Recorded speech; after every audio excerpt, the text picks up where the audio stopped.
Round one, fight!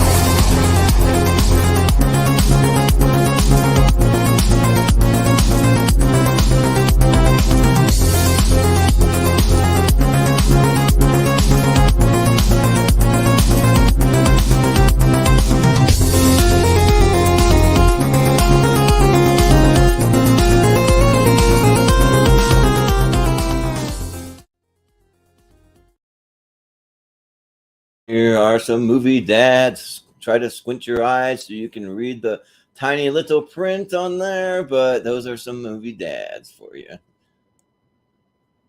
All right. Hey, what's up?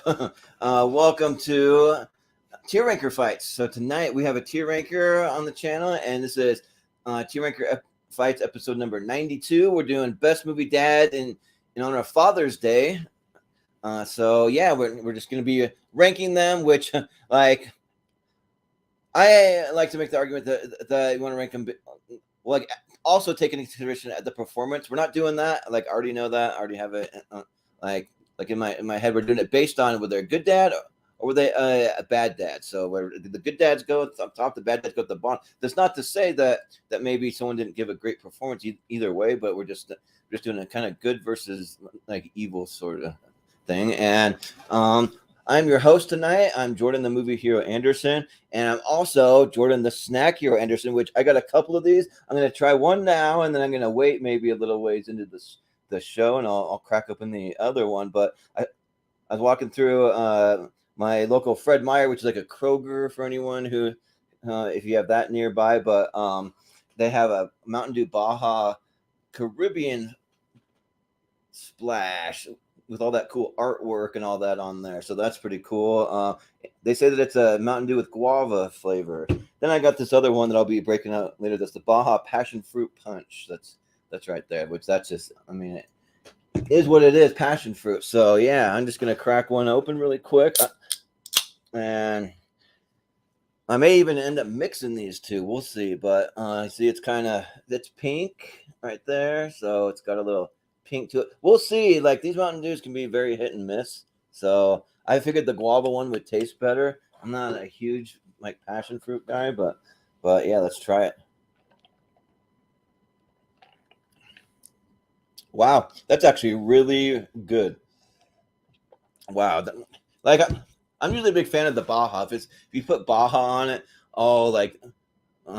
probably enjoy it. It depends, but I mean I've enjoyed almost every single one. So yeah, I'll give a quick. I'll say 9 out of 10 for right now. That's really solid. But anyways, let's get back into the show. Rank some dads. So we'll bring in our crew for tonight. I'll start with my co-host Austin Pez Howell.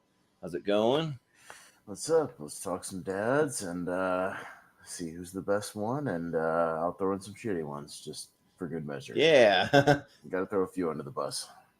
Well, for these, I think it's kind of fun to talk about how good certain people were at playing a shitty dad, you know. So yeah, but yeah, and also I'll just say like just a little spoiler. I did a pre-ranking of all these. It's maybe the most I've ever put in the A tier. So we'll see how that goes. But yeah, we also have joining us. We have Richie Goodacre.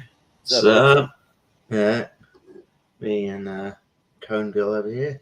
Yeah, should be good. Yeah, I mean, yeah, some of these are iconic dads, but you know, maybe if you analyze their parenting skills, maybe not the best dad. So yeah, it's going to be interesting to kind of analyze it.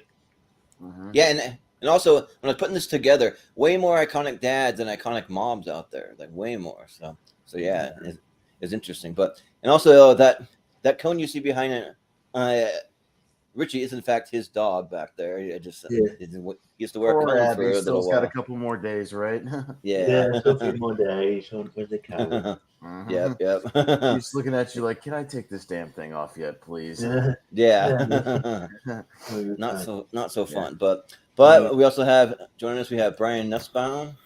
How's it going? It's very good. Great to be here. Some good dads to talk about. Also, some great shitty dads that feel more than the moms. Yeah, probably so. I would probably agree with that. So, and then we also have Stephen Shepard. What's up, Stephen? Hey, yeah, uh, there's some crappy dads on this list that I'm seeing. Yeah, Yeah, there was a few. there's some great dads on here. So like there's a bunch. So yeah, we'll get into it. So yeah, but Austin, you want to break it down and tell maybe some Yeah. anyone who's tuning in for the first time how it's going to work? Yeah, so it's a tier ranker, a little bit different than our usual tournament fights. Tier ranker, we've got a little tier maker. It's we starts at S tier and then we go down after that like grades in school. So S, A, B, C, D, F, and S for superior. So those we'll be looking to put 10 of those in the superior category to get our top 10, and then we'll have try to have 3 honorable mentions from the A tier. So we'll go around the horn. Up and down, everybody will get a chance to nominate one of the dads on the list, and then that person will tell us, I nominate this one for whatever it is, A tier, and then we'll go around the horn, and everybody else will get a chance to vote where they would rank it on their own rankings, and then we'll come to a consensus as to where it kind of goes on the tier ranker chart, and we'll see which ones are the good ones, and which ones are the bad ones, and everything in between. So, Yeah, and just for anyone that wonders, I'm in the process of reworking the tier ranker intro. It's way too long. I want to like cut it in half. So I just threw up the tournament fights because I had it readily available. So so yeah. So don't worry if it was the intro for our other show, but so maybe we'll have one all by the the same time we thing. do the animated championship or something. Yeah. We'll see. Yes. Yeah. Like maybe Yeah, so- maybe like the championship, maybe like different theme intros. Something like Yeah, that. yeah. So that'd be cool. So yeah, but we'll go ahead and we'll jump into it. So I'll pull up the Yep. tier chart Sure, here, right and there. All right. Let me know if that's Alright. big enough. I can zoom in one more time there if we It have looks to. looks good to me. Good. Okay. So yeah, I think that's about good because then we can see the yeah. graphics a little. All right. pretty So well. who's up first over there, Steven? You'll be up first. So either I can scroll a little bit, or you can just pick one off the list, and we'll find them on here. Whichever one you want, man. What do you want to go for? And also, I was just going to shout out. We got Sarah tuning in so far. We got I know of at least 2 or 3 other people that are going to try to tune in. So we'll see what happens. So yeah. All right, Steven. You're muted. You muted just so we Muted, of stop the course. Oh. dickhead. Goose. You're I first. was eating something, so nobody wants to hear me, crunching on. Yeah. Yeah. Right.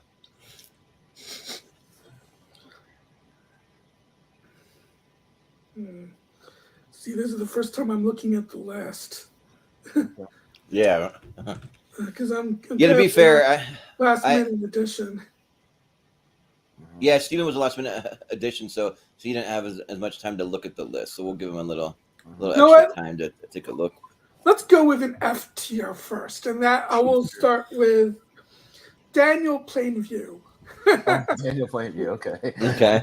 Sounds I good. mean, From There Will Be Blood. Yeah, there you go. Oh yeah, Okay. there he is. All right. Yeah. I mean, All right. it's been a while since I've seen the movie, but I mean, he's like an evil character, and he's just not a good father, even to his. At least there's some evil characters that you could say, oh well, he's at least they're kind of loving to their kids. I don't even think you can't even say that about Daniel Plainview. So yes, F tier for him. Okay. Yeah. Well, Brian, what do you say about Daniel Plainview? Yeah, been a long time since I've seen There Will Be Blood. I remember him being a villain's character, being like villains to his kids. I think he abuses them as well in the film. It's been a while since I'm not really sure, so I'll give it an F tier. Okay. Yeah. Well, Richie, what do you say about Daniel? Yeah, it's sort of hard to argue any other ranking, really. It'd be pretty moral to argue. So yeah, I think F's a good spot for it. So yes, I agree. Yeah. Austin. I'll say this. I saw the movie not too long ago. He doesn't start out as a bad one. In fact, the kid isn't even his. The kid is another guy's who gets killed in an accident, and then he kind of adopts the kid and then tells him later that it is his kid. And so he does adopt somebody else's kid, and I applaud him for that, and does raise him as his own. And in the first act of the movie or so, is fairly good to him until he loses his hearing, and then he just wants nothing to do with him anymore. And then once the kid loses his hearing and can't inherit the Plainview fortune, essentially, and he wants nothing to do with him anymore, then he sends him away literally on a train and just sends him off to a school. And then once the kid comes back near the end of the movie and kind of confronts him, that's when he calls him a bastard in a basket and yells at him to go away, you bastard in a basket. So that's pretty horrible. Pretty horrible. But I can't discount the fact that he did raise somebody's kid for at least up to a certain point, and he at least attempted. So I'll give it a D tier. I'm not going that higher, but he was a shitty guy near the end once he got older. So I'll say that. Oh yeah, and tonight Malcolm gave us an E tier, I guess, but we don't really have to really do anything with the E tier, because actually, Austin, if you click on the little gear thing, you can even get rid of the E tier. Delete row. There we go. Boom. There you go. Yeah. There we go. Nice. I learned how to do that just recently, actually, but I actually haven't seen There Will Be Blood all the way through. I've only seen the first 10 minutes, so I'll probably just abstain from this one. Okay. All right. No, that's fine. I'm not going to object to he being in an F tier overall. I'm just merely pointing out a few of the details of the movie because I saw it not too long ago again. So that's perfectly fine.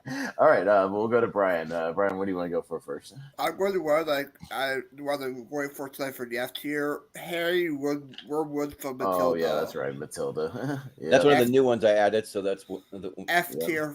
The different for sure. All right. I just realized I can hold this down with my mouse and then click up. Yeah, right. Like yeah, that. Woo, see, isn't that much easier? All right. The other miscommunication. Yeah. The other miscommunication is that I made my graphics in like landscape mode, and then Malcolm didn't tell me he had them all in like portrait mode, so you can still see who they are, but they're kind of cut off. But that's Matilda's dad. Yeah. The reason why I'm voting for he when Matilda was born, he looked all disgusted and said, why this kid? Complains about the money, forces Matilda not to read books, makes her watch TV. He's a crappy car salesman, used cars, cheat them, and one of the worst parents in film history. So F tier. Yeah. Richie, what do you say? Yeah, I mean he'll be a good dad too, as long as he'll mold it into his image. Like the son. Whatever the son's name is, I don't know. Yes, because she's the antithesis of everything they stand for. Like they resent her, and he's definitely a terrible dad. They never wanted her in the first place because probably because she was probably because she was a girl, to be honest. It's just it's just he's like we put we put the mom in F tier. We put her at F tier, so we got to put and I think I think he's slightly worse. So definitely F tier. He's a terrible dad. F tier. Yeah. Austin. Yeah, no, he leaves her home all day so she can sign for his stolen merchandise, so it doesn't sit out on the porch. So actively committing felonies all day. So that's not good. And tells her not to read and to educate herself. Does not want to put her in school. Once again, they both don't know how old she is, which is horrible for her parents. books up as well. It's just and then when he finally does put her in school, he finds the worst principal in the history of people, the most abusive person, and encourages the behavior. So F tier, 100%. Yeah, like it just seems like he doesn't even really love his daughter. I mean, he does, but I guess he just doesn't really show it in any way. Just wants doesn't want her to grow and to thrive as a person. And then on top of all those things we already mentioned, he's a sleazy used car salesman, and who doesn't hate just a sleazeball used car salesman, just trying to rip you off, and especially with what we know about him, that like most of what he has is stolen anyway. So yeah, it's easy F. All right. So And Steven? Yeah, the last time I saw this movie, I was a little kid, but I do remember, of course, him being a bad father. So I won't argue against F tier. Yeah. It is funny that we're starting this. That this is for Father's Day, and we're starting this with the worst fathers. Yeah. Yeah, let's get all the worst ones out of the way. Let's get the worst ones out of the way. Then we'll build up to the good ones. Exactly. Yeah, it's fine. There's just some obvious ones that we have to throw in the dumpster first. That's fine. Yeah. All right, Richie, where do you want to go first? You got one in mind? And I'll put a good one in there. Just for reasons. I don't. I'll go S tier. See what you think. I'll go Mufasa from Lion King. Mufasa. Okay. Simba, I am your father. Yeah. So obviously he's a dude that really you can see that how much he loves it. Is Simba. You can argue that he's a bit overprotective, but yeah, like he literally died for trying to protect him, and then I think it's just I think he gave his life for his son. I think it proves that he is a great dad. So yeah, I curious. He's not without his fault, so he might fall into the A, but I think he's an S tier dad. So Mufasa. Yeah. Austin. Well, yeah, I think the only real faults you could point out is most of the Disney dads are just, like you said, a tad overprotective, but most of the time it's for a good reason. I mean, literally he lets Simba go and play wherever he wants to. He just clearly lays out boundaries, and he lays down the law when Simba clearly breaks those boundaries and disobeys him, and he gives him a good reason. Like, don't go in the elephant graveyard. There's hyenas there that want to eat you. Like, I think it's a pretty good reason not to go there. And he's like, I give you all the privilege I can. And, just don't go where I tell you not to go. But otherwise, like, they wrestle around, they play, he teaches them good lessons. And like you said, even when he does get in trouble, he does, put his life on the line to get him out of trouble. So, and it's James Earl Jones, and he's the man. So, Mufasa, S tier. Yeah, I think that it's a definite S tier. Yeah, he wants to. Well, he teaches his son good lessons. I mean, the one thing is that, like, I don't know if it's any fault of the dad. Maybe it's more like tradition, but like whether or not he wants to be king, his son is going to be king. So, but the thing is, he just can't wait to be king. He sings about it and all that. So, but he does kind of run away after what happened to his dad, and he's not sure about it. But I think he still wants it, and like deep down, Mufasa, like, he wants to protect him, tells him where not to go, all that stuff, and also, like, on top of that, the king's kind of like the pseudo kind of patriarch father of, like, their pride and their whole, like, kingdom area, and he's a really great one. So, a great father, great king, all of that. So yeah, Esther. Steven. A lot of these Disney animated movies, I saw them as a kid, but I haven't seen them much as an adult. But you can't argue against Mufasa. He's a great father. So I probably would personally, because I don't really gravitate towards these movies as much as a lot of people do, I would probably personally go with A tier, but I can't really argue against S tier either. Yeah, sounds good. We're talking as a father, not for the movie. Yeah. So A tier or S tier? I mean, it doesn't really matter. He's staying in S tier. Oh, I know, but it's just for clarification later, like when we actually individually rank these. Yeah. I'll say A tier. A tier, okay. Yeah. Brian. And Brian. Yeah, for the overall performance for Dad, I'll give it S tier as well. He got his son, shows him the whole life touches the earth thing, shows him where to go, where to not go. He forgives his son after make a mistake about going out for graveyard when he was supposed to. He even guides Simba as in the sky to go back and remember who you are. So S tier for Mufasa. Yeah, it comes back to the dead, or from the dead to be a parent. Yeah. All All right. right, Austin. Sounds good. Let's bring out You're the up. big guns now. Let's go. Let's amp this up a little bit because I know where he is and I'm going down to find him. So All right.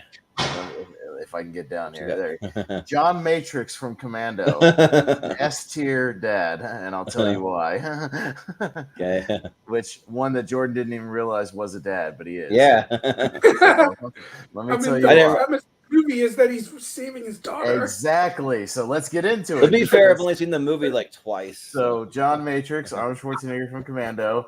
The literal opening montage is he basically retires from the special forces to be with his daughter. The most of the opening montage is him and little Alyssa Milano doing father-daughter things and him catching up with his daughter. And they're getting ice cream, they're doing activities, they're out gardening and all kinds of stuff, around the house. He's got a nice place all set up.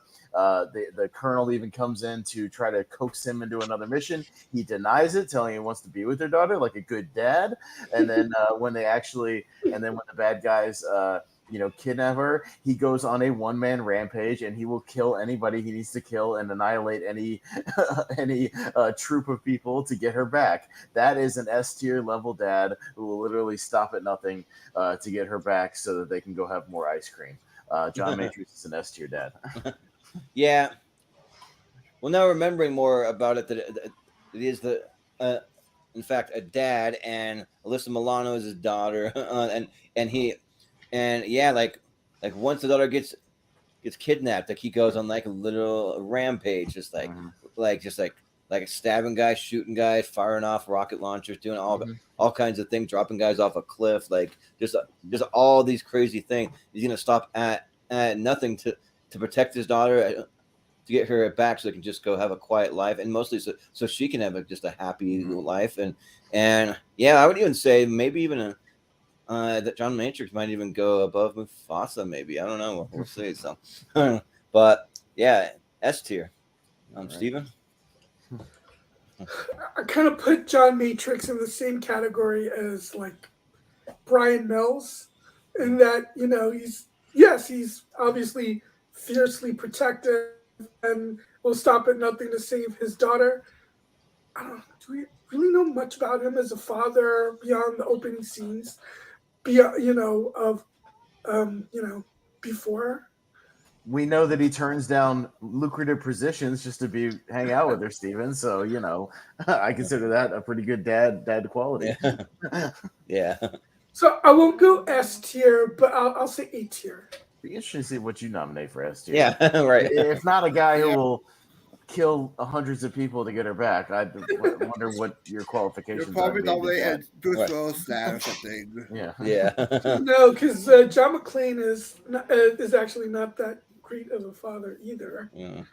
Yeah. But Brian, what do you say about John Matrix? Yeah, he's S as well. Like, Rocky Talbot, he retired from the force, come back into the force to save his daughter from these U.S. forces. So yeah, what more can I say? S tier. Yeah. S tier. Richie, what do you say? Yeah, I might be showing my hand a bit, maybe for later. But I mean, I agree with Stephen in the sense that I put him on the same wavelength as Brian Mills from Taken, but but that's an S tier. So yes. Yeah. Yeah, It's exactly. unanimous. We'll get to Brian. Actually, no, because we got an A from Steven. Yeah, not me. so- Okay, we can do the same thing for Brian Mills right now, and consider that Steven will be the only one to put it in A, and we'll all put him in S sounds as good, well. I don't know, whatever. Anyways, Jordan, when do you go first? Yeah, so I want to go with another F tier, bad dad. But before I do, I'm going to bring out this other drink. We got the Baja Passion Fruit Punch, and just look at all the like gorgeous the artwork on there. If you have it, the can in person, you can really see up and close that they do a lot of cool stuff. And this is the passion fruit flavor. I'm gonna crack that open. I'm just gonna mix the two because I'm known to do that, so I don't really care. But I'm gonna taste it solo first. Wow, like that's pretty good too. That's like almost on the same level as the guava one. That is really good. So I'm just gonna have one more sip, but then I'll mix it, and later on I'll tell you if that's good. But yeah, I want to go with one, and I want to actually read it because you'll see why. I want to get it right. I want to go with Song Kang Ho, who played by Kim Ki Taek in Parasite. So it's a dad from Parasite. So either it'd be under Song or Kim probably. If you see it, he'll probably be in the second half, I'm sure.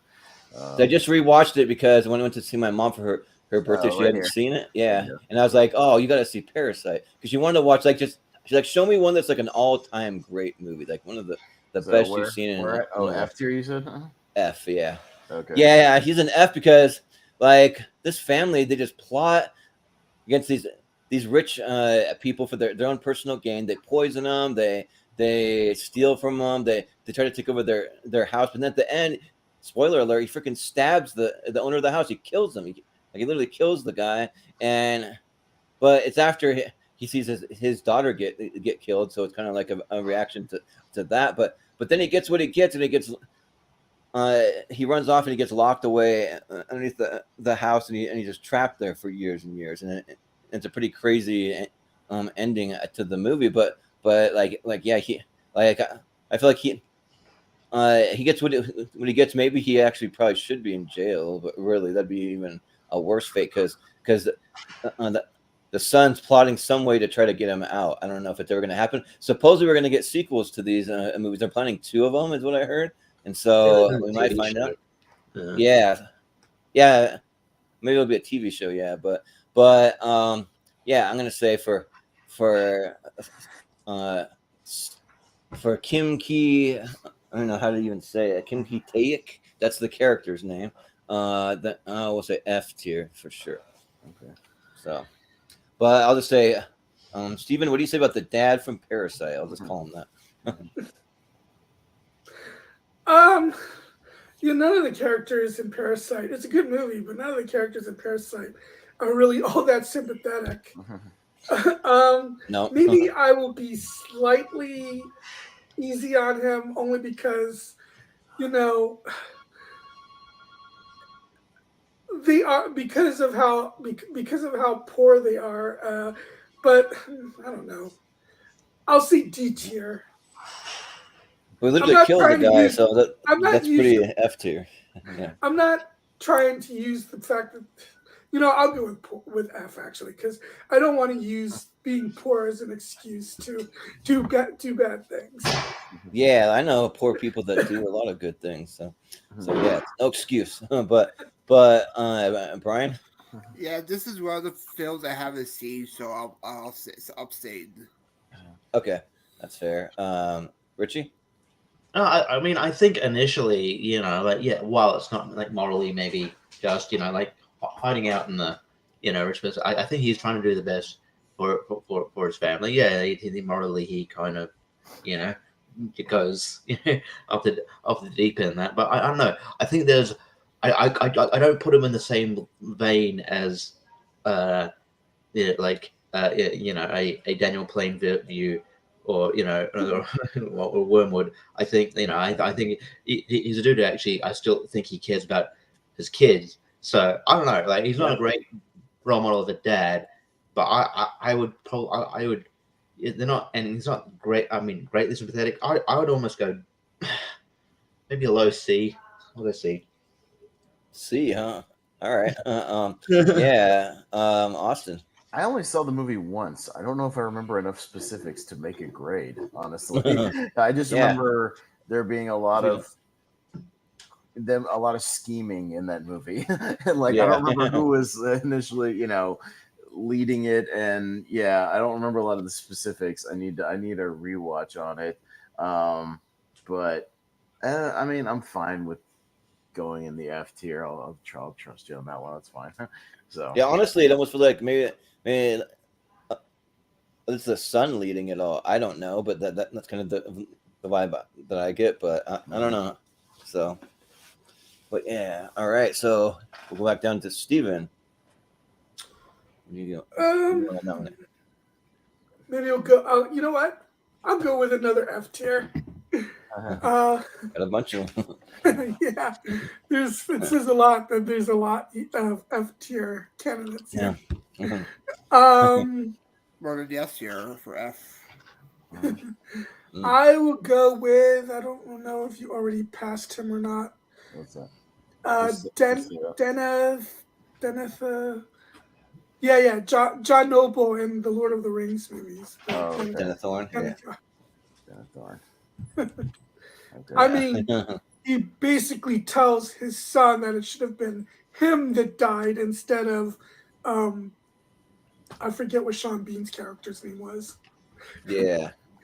And Boromir? Is that what it was? Yeah, Boromir? Boromir, yeah. Yeah. And, sends his son basically to die and his son tells him maybe if he goes out, he'll earn his respect. And he says that will depend on how you come back. Basically, essentially saying, if you come back alive, no. I mean, this guy is horrible. So, yeah, easy F tier. Yeah. Brian, what do you say about Denethor? Yeah, I agree with Steven. I'm not the biggest Lord of the Rings fan, but for dad wise, I would agree with F tier. Tell you his own son not that it should have been him instead of the character. So tell you should die as well, like being horrendous to his kids. That's an F tier dad. Yeah. Richie, what do you say? Yeah. Yeah. I remember him not being a great dad, but I haven't seen the Lord of the Rings films in quite a long time. So it's just like one of those things where I'm like, yeah. Do you remember me? But there's other ones that stick out to me. So I'll agree with the consensus saying F, but yeah, it's not. Maybe there's other ones that kind of stick out as worst dads just because I've maybe just seen them more. But yeah. Yeah. Well, Austin, what do you I'm say? not a Lord of the Rings fan. I don't know who this character is. I abstain. Yeah, that's fair. Yeah, I feel like, like it's just hard to remember a lot of what the character does. Isn't for like part of it he's under some kind of trance or something, like he's under like a spell or No, something. that's Bernard Hill. Okay. Who, Yeah. unlike him, is actually a good dad. Yeah, and then does he end up fighting alongside of him, like in the very end, or does he fight against the good guy? I can't even remember. He tries to kill himself. Okay, yeah, like it all kind of blends together a little bit, but I do remember John Noble, and I remember what he says about his son, and yeah, now that you mentioned that he tries to kill himself, that does ring a bell. So yeah, pretty despicable. Like he doesn't really seem to have any redeeming qualities. So, and he's like one of those kind of evil kings. So I'll say F. Yeah. All right. Yeah. So it'll be F. And then we'll go back to Brian. Okay, let's see. Let's go with Harold Lexus for Jingle the Way. Oh, Harold Lexus. All right. Okay. Yeah. I'll put him in the B tier for this. All right. Yeah. Yeah. Yes, he's a workaholic dad who doesn't have some time with his kids, but he spent the whole movie trying to get a doll for his kid, even though he forgot it at first. So, and you fight along, try to get out the toy for Jamie. So, as dad, I'll give him a B tier. Yeah. Sounds good. Richie, what do you say about Jingle Howard all the Langston? way and Howard? Yeah, I think B is a good spot for her. I think his heart's in the right place, and yeah, obviously, I think he really cares about Jamie. I think he's just like he's too mind focused on work and can't find that balance between work and family, and then like he lets sort of work take over, and then as a result, it's affecting his family life. Like missing karate, grading or whatever it was, and missing important sort of moments. in the child's life, and then so then he sort of. He almost has to buy the kid's love. I mean, I feel bad for him in that way. He almost has to buy that his kid's love by trying to find this Turboman doll. It's kind of it's a very there's the whole movie's about it's a commentary on consumerism and capitalism in a way. But and he has to buy his kid's love, but then he's just like, and then he goes, "Oh, I got the real Turboman at home." So I went all this way, and then you just want me anyway. Yeah. Yeah, I think he really does love it. So I would go B, but you could argue for an A as well. But I'll go B, but because he does he did allow work to take over to a point where it was gonna it was affecting his marriage, affecting his abilities as a father, and he could have lost everything. But I think he at the end of the day he showed he really. Really does care. So I'll go B. Yeah. Austin, what do you say? Okay, I'm gonna argue for C tier, and I'll tell you why. Because Howard, while he does love Jamie and he cares about him, when he's actually there, he does, seem like he gives a shit. But he misses everything in that movie. I mean, Jamie literally says, "You missed the one before that, and the one before that, and the one before that." But you're a fair customer. And he literally, he could have had all these people around him get him this thing weeks ago. He procrastinated to the point and worked himself to the point where he misses everything. He goes out on the last day, and does everything he can to get this action figure, but he pretty much gives up halfway through the day and decides he's going to skip the parade. He kind of stumbles into the parade thing at the end and then, looks like a hero. I don't think he did it intentionally. So, I think he's a good dad when he is there, but the problem is he's never, ever there. And he didn't even get his wife a damn present either. So I think he's a pretty horrible person for the most part. And a pretty absent father. So I'm going to say C tier. Yeah. I think that he's not a great dad. He's pretty selfish too, because not only does he is he a workaholic and works way too much. He doesn't make it for any of his son's events, karate stuff, all of that. And then when he goes out to get the toy for his son, it's not even really to do it because he loves his son. He's doing it last minute just so he can make it himself feel better about himself, and he just does it for himself. He's not really doing it because he really loves it. He's like, oh shoot, I didn't get him a present in time, so now I better go. I tried to redeem myself, and and so yeah, and just everything that he does, fighting for all that stuff. I mean. There's way better ways than just getting your son exactly what they want for Christmas. I mean, to show love, but I mean that could be an okay thing to do. But I mean, there's a lot of other things you can do, be there for your kids when it matters most, And yeah, like you mentioned, he even get his wife a present. It's just and everything that he does, maybe seems on surface level he loves his family, which I'm sure he does love his family, but it's just kind of even when the neighbor's when he's on the phone with them and he's like, oh, the cookies, blah blah blah, put the cookie down, all that. It's more for selfish reason. Just get away from my wife. That's my wife. You don't touch her. It just seems like he has a big ego and he just kind of just doing it to to inflate his own ego and make himself feel better. So yeah, I think. So on my original rankings, because spoiler alert, I sent everyone the list and it had some rough draft ranking. I had an A next to him, and then Austin says C, so I'll meet in the middle and say B. So, Steven, what do you say? So I love Arnold Schwarzenegger, and I really enjoy this movie. I think because of all of the reasons that that Austin mentioned, the fact that he's absent for so much, and he only in the last minute does he finally decide to and it's I think you could even make an argument for D tier, honestly, but I won't put him so close to Daniel Plainview territory. But so I'll agree with C tier. Okay. So it'll be 3 B's and 2 C's. So they'll stay in B tier just barely for now. That's where it'll go. So all right. Well, let's go to Richie then. All right. Yeah. I'll put up another B tier that I think is B. Yeah. I'll go Sonny Colfax from Big Daddy. Okay. I think, obviously, this kid just lands on your doorstep. You're not really that mature. You get sort of, you don't know what to do. And I think over time, he develops this bond with this kid, and he learns more about himself.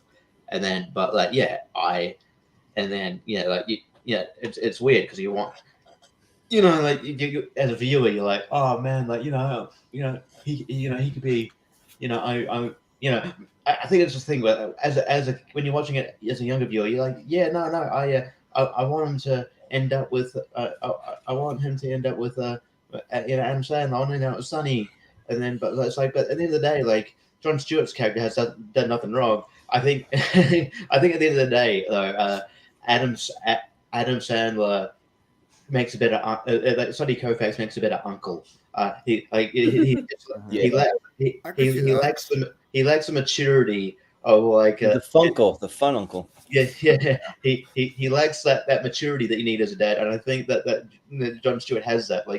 He can kind of be cool, but also can be kind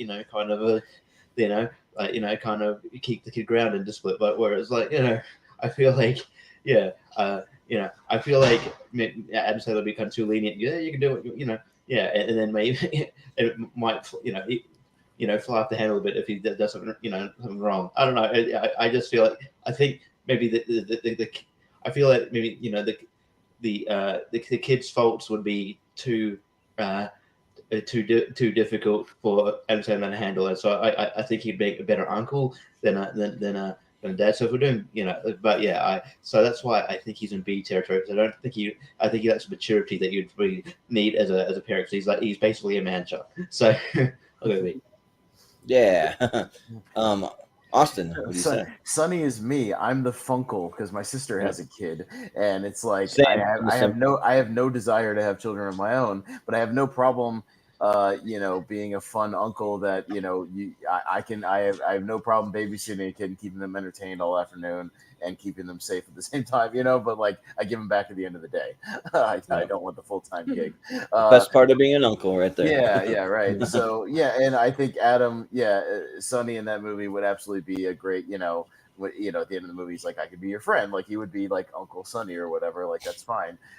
It's interesting because he does get thrown into the situation, so he's kind of learning on the fly. He's not a natural dad, so he does have his faults in trying to take care of the kid. At the same time, he got thrown into the situation and doesn't really know what to do, to where he doesn't even know that you have to properly bathe the kids so they don't smell like a foot. To send them to school. But he also kind of the smelly kid in class. Yeah, he lets him do whatever he wants to a fault, where it's like you can't just let a 5-year-old decide what they want to do all the time. That's changes all name. Yeah. But again, he's learning on the fly, so I can't fault him too much for that. He's definitely trying, and he eventually does care about the kid, and the kid cares about him. So, I'll go B tier because the kid cares about him as a dad, kind of wants him to be his dad eventually, even though he isn't. So I think there is a bond there eventually. So I'll go B tier. But I can't put him up there with these other S tier dads or anything like that for sure. Yeah, I mean, I think if you're looking from the kid's point of view, from point of view, it's an S tier dad. This is the greatest dad ever. He lets me just run wild, eat whatever I want, huge bowls of cereal for every meal, and wear whatever I want. Just pick things out of his closet, make my own name. I don't have to take baths, but that's all to his detriment, kind of. It's just like it. But a good dad sets the boundaries and the limits, like a Mufasa, where for your own good, there's things you can't do for your own good. Right. You don't know any better as a kid. That's because Sonny's almost like a like adult child himself in a lot of ways, and yeah, like he's good enough dad that when the kid shows up, like he doesn't just say, "Get out of here, leave me alone." I'm not gonna take care of you. Like he could have just shoved him off somewhere, but he takes him in. He eventually loves him and wants to adopt him and give him a good home. But yeah, they do another thing. They give him a slingshot to just go wild, and then before you know it, he just kills all these birds, or and then he just like, I don't know, just like feeding him weird stuff, taking him to McDonald's, and then there's a whole thing, and he's screaming at the kid, and then or like when he wants to watch Kangaroo Song and all that stuff, and like yeah, it's just a whole weird like life that he has going on himself, and then he wants to be a parent on top of it when he's not really like that fit to be a parent, but he's good enough to kind of cobble it together and at least give him a place to live, and he kind of learns by the end of the movie a few things he needs to do better. So yeah, I think B is good. I think he sort of has to look after it because at the end of the day, it's his best friend's kid. So he has to right. He's like, nah, I don't look after you. Like, well, what the hell? Yeah, right. All right. Yeah, that is true. Yeah, but Steven, what do you say?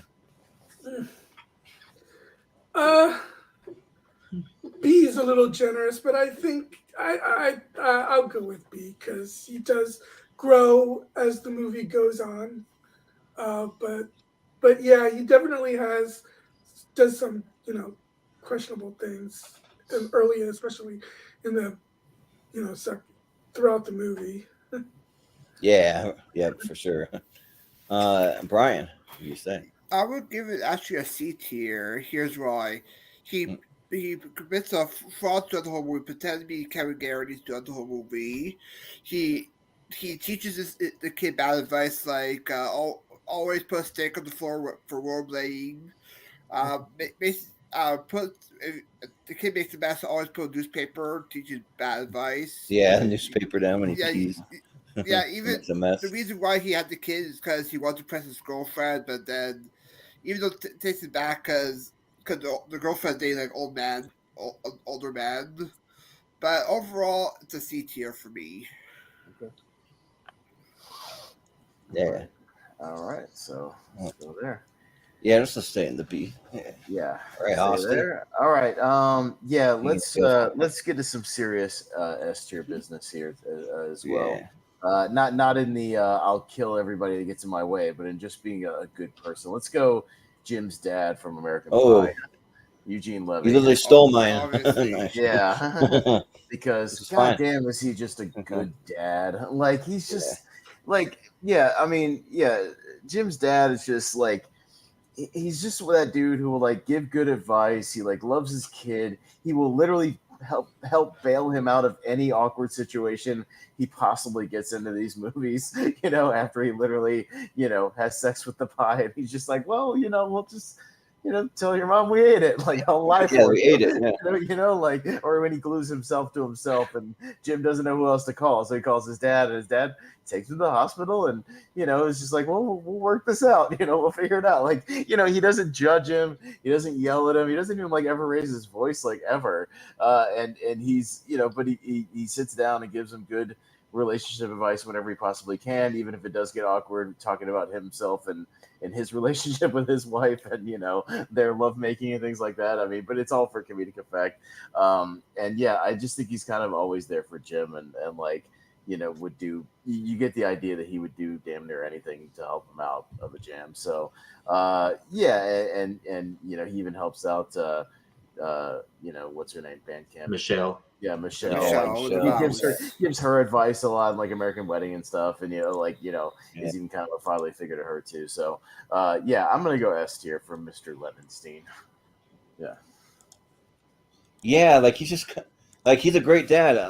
I would agree. That was the one I was gonna nominate, and he, just like you said, always giving great advice, but then he's like kind of that even though he's like kind of awkward and always comes in during awkward situations every time. It's what Jim and all of his friends look to for advice, like all the time. They kind of look at him as kind of the wise guy, and that kind of like like even like for how awkward that he is, it kind of seems like a kind of a cool dad in some ways, and yeah, like because they know that if they like throw some crazy party or like into some crazy situation, he's not gonna like come in screaming and like bring the hammer down or like anything. Like he's not that kind of dad. He's just the a dad that kind of like he literally like just gives advice in every situation and kind of lets them kind of learn from their mistakes in a way. So yeah, he's a really good dad.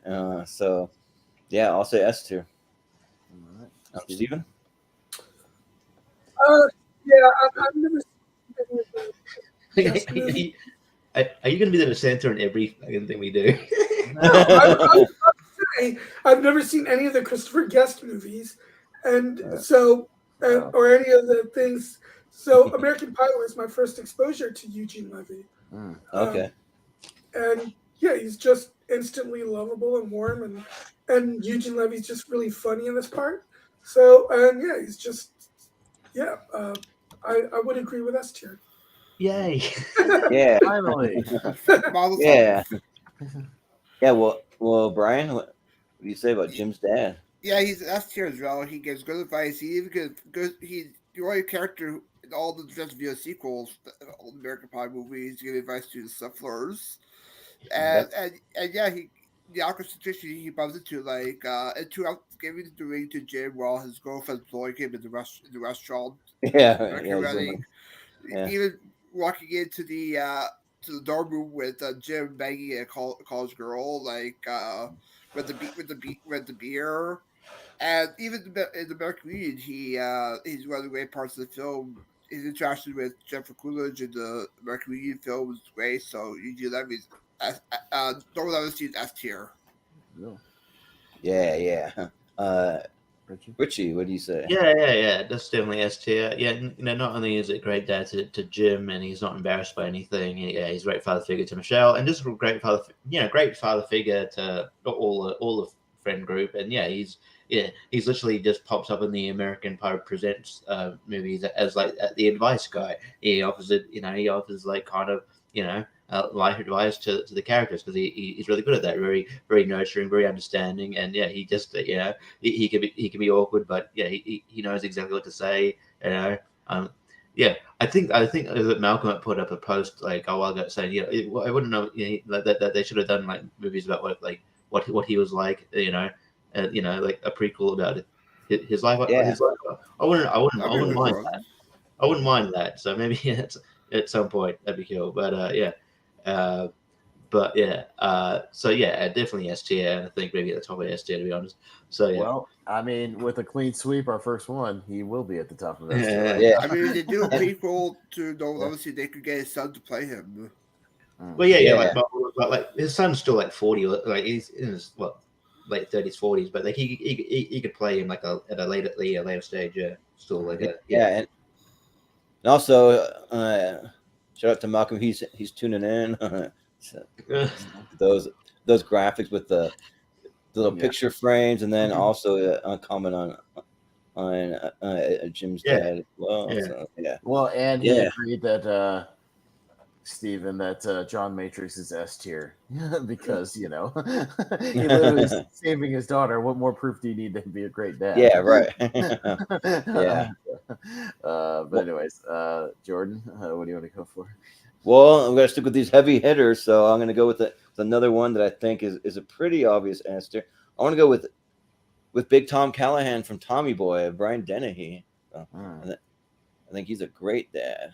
All right. Oh, there he is with the hard hat Big on. Tom with the Callahan hat on. Okay. Yeah, so I think he's great, and he's someone who he does care about the bottom line of his company and that, but at the same time, like he wants to kind of keep Tommy like in a spot where he can still feel useful and like still be a good contributing part of the company, and also he'll stand up for his son. He won't really put up with people shit talking him, and you can see the bond that they have. I mean, Tommy really looks up to him. At his dad's wedding, he does a whole number with Tommy. They're singing, they're dancing, and they're having a good time, and yeah, like he's just always rooting for him, telling him that he loves him, and I think that's a sign of a really good dad when you're just like really look up to your dad. You want to make him happy. You want to just like do it because you love him, and and it's for no other reason, not because he's like one of those really stern and gruff dads. I mean, he is kind of stern, but not really that much. Like they're really like have more of a friendship, I'd say. So yeah, I'll go with that tier film. Okay. But Steven. I'm gonna probably have to abstain because although I've seen Tommy Boy, it's been a long time since I've seen it. I don't really remember Brian Dennehy all that much, to be honest. Yeah, that's fair. Brian, what do you say? Yeah, I would probably put Big Tom in A tier. I wouldn't say he's the greatest of all dads. He's in the film for not that long, not that long time in the film. Yes, he does care for his son Tommy. He dances with him, even though he was married to the killer who killed him at the wedding. I would probably put an A tier for that for Big Tom. Yeah. To be fair, he didn't know what the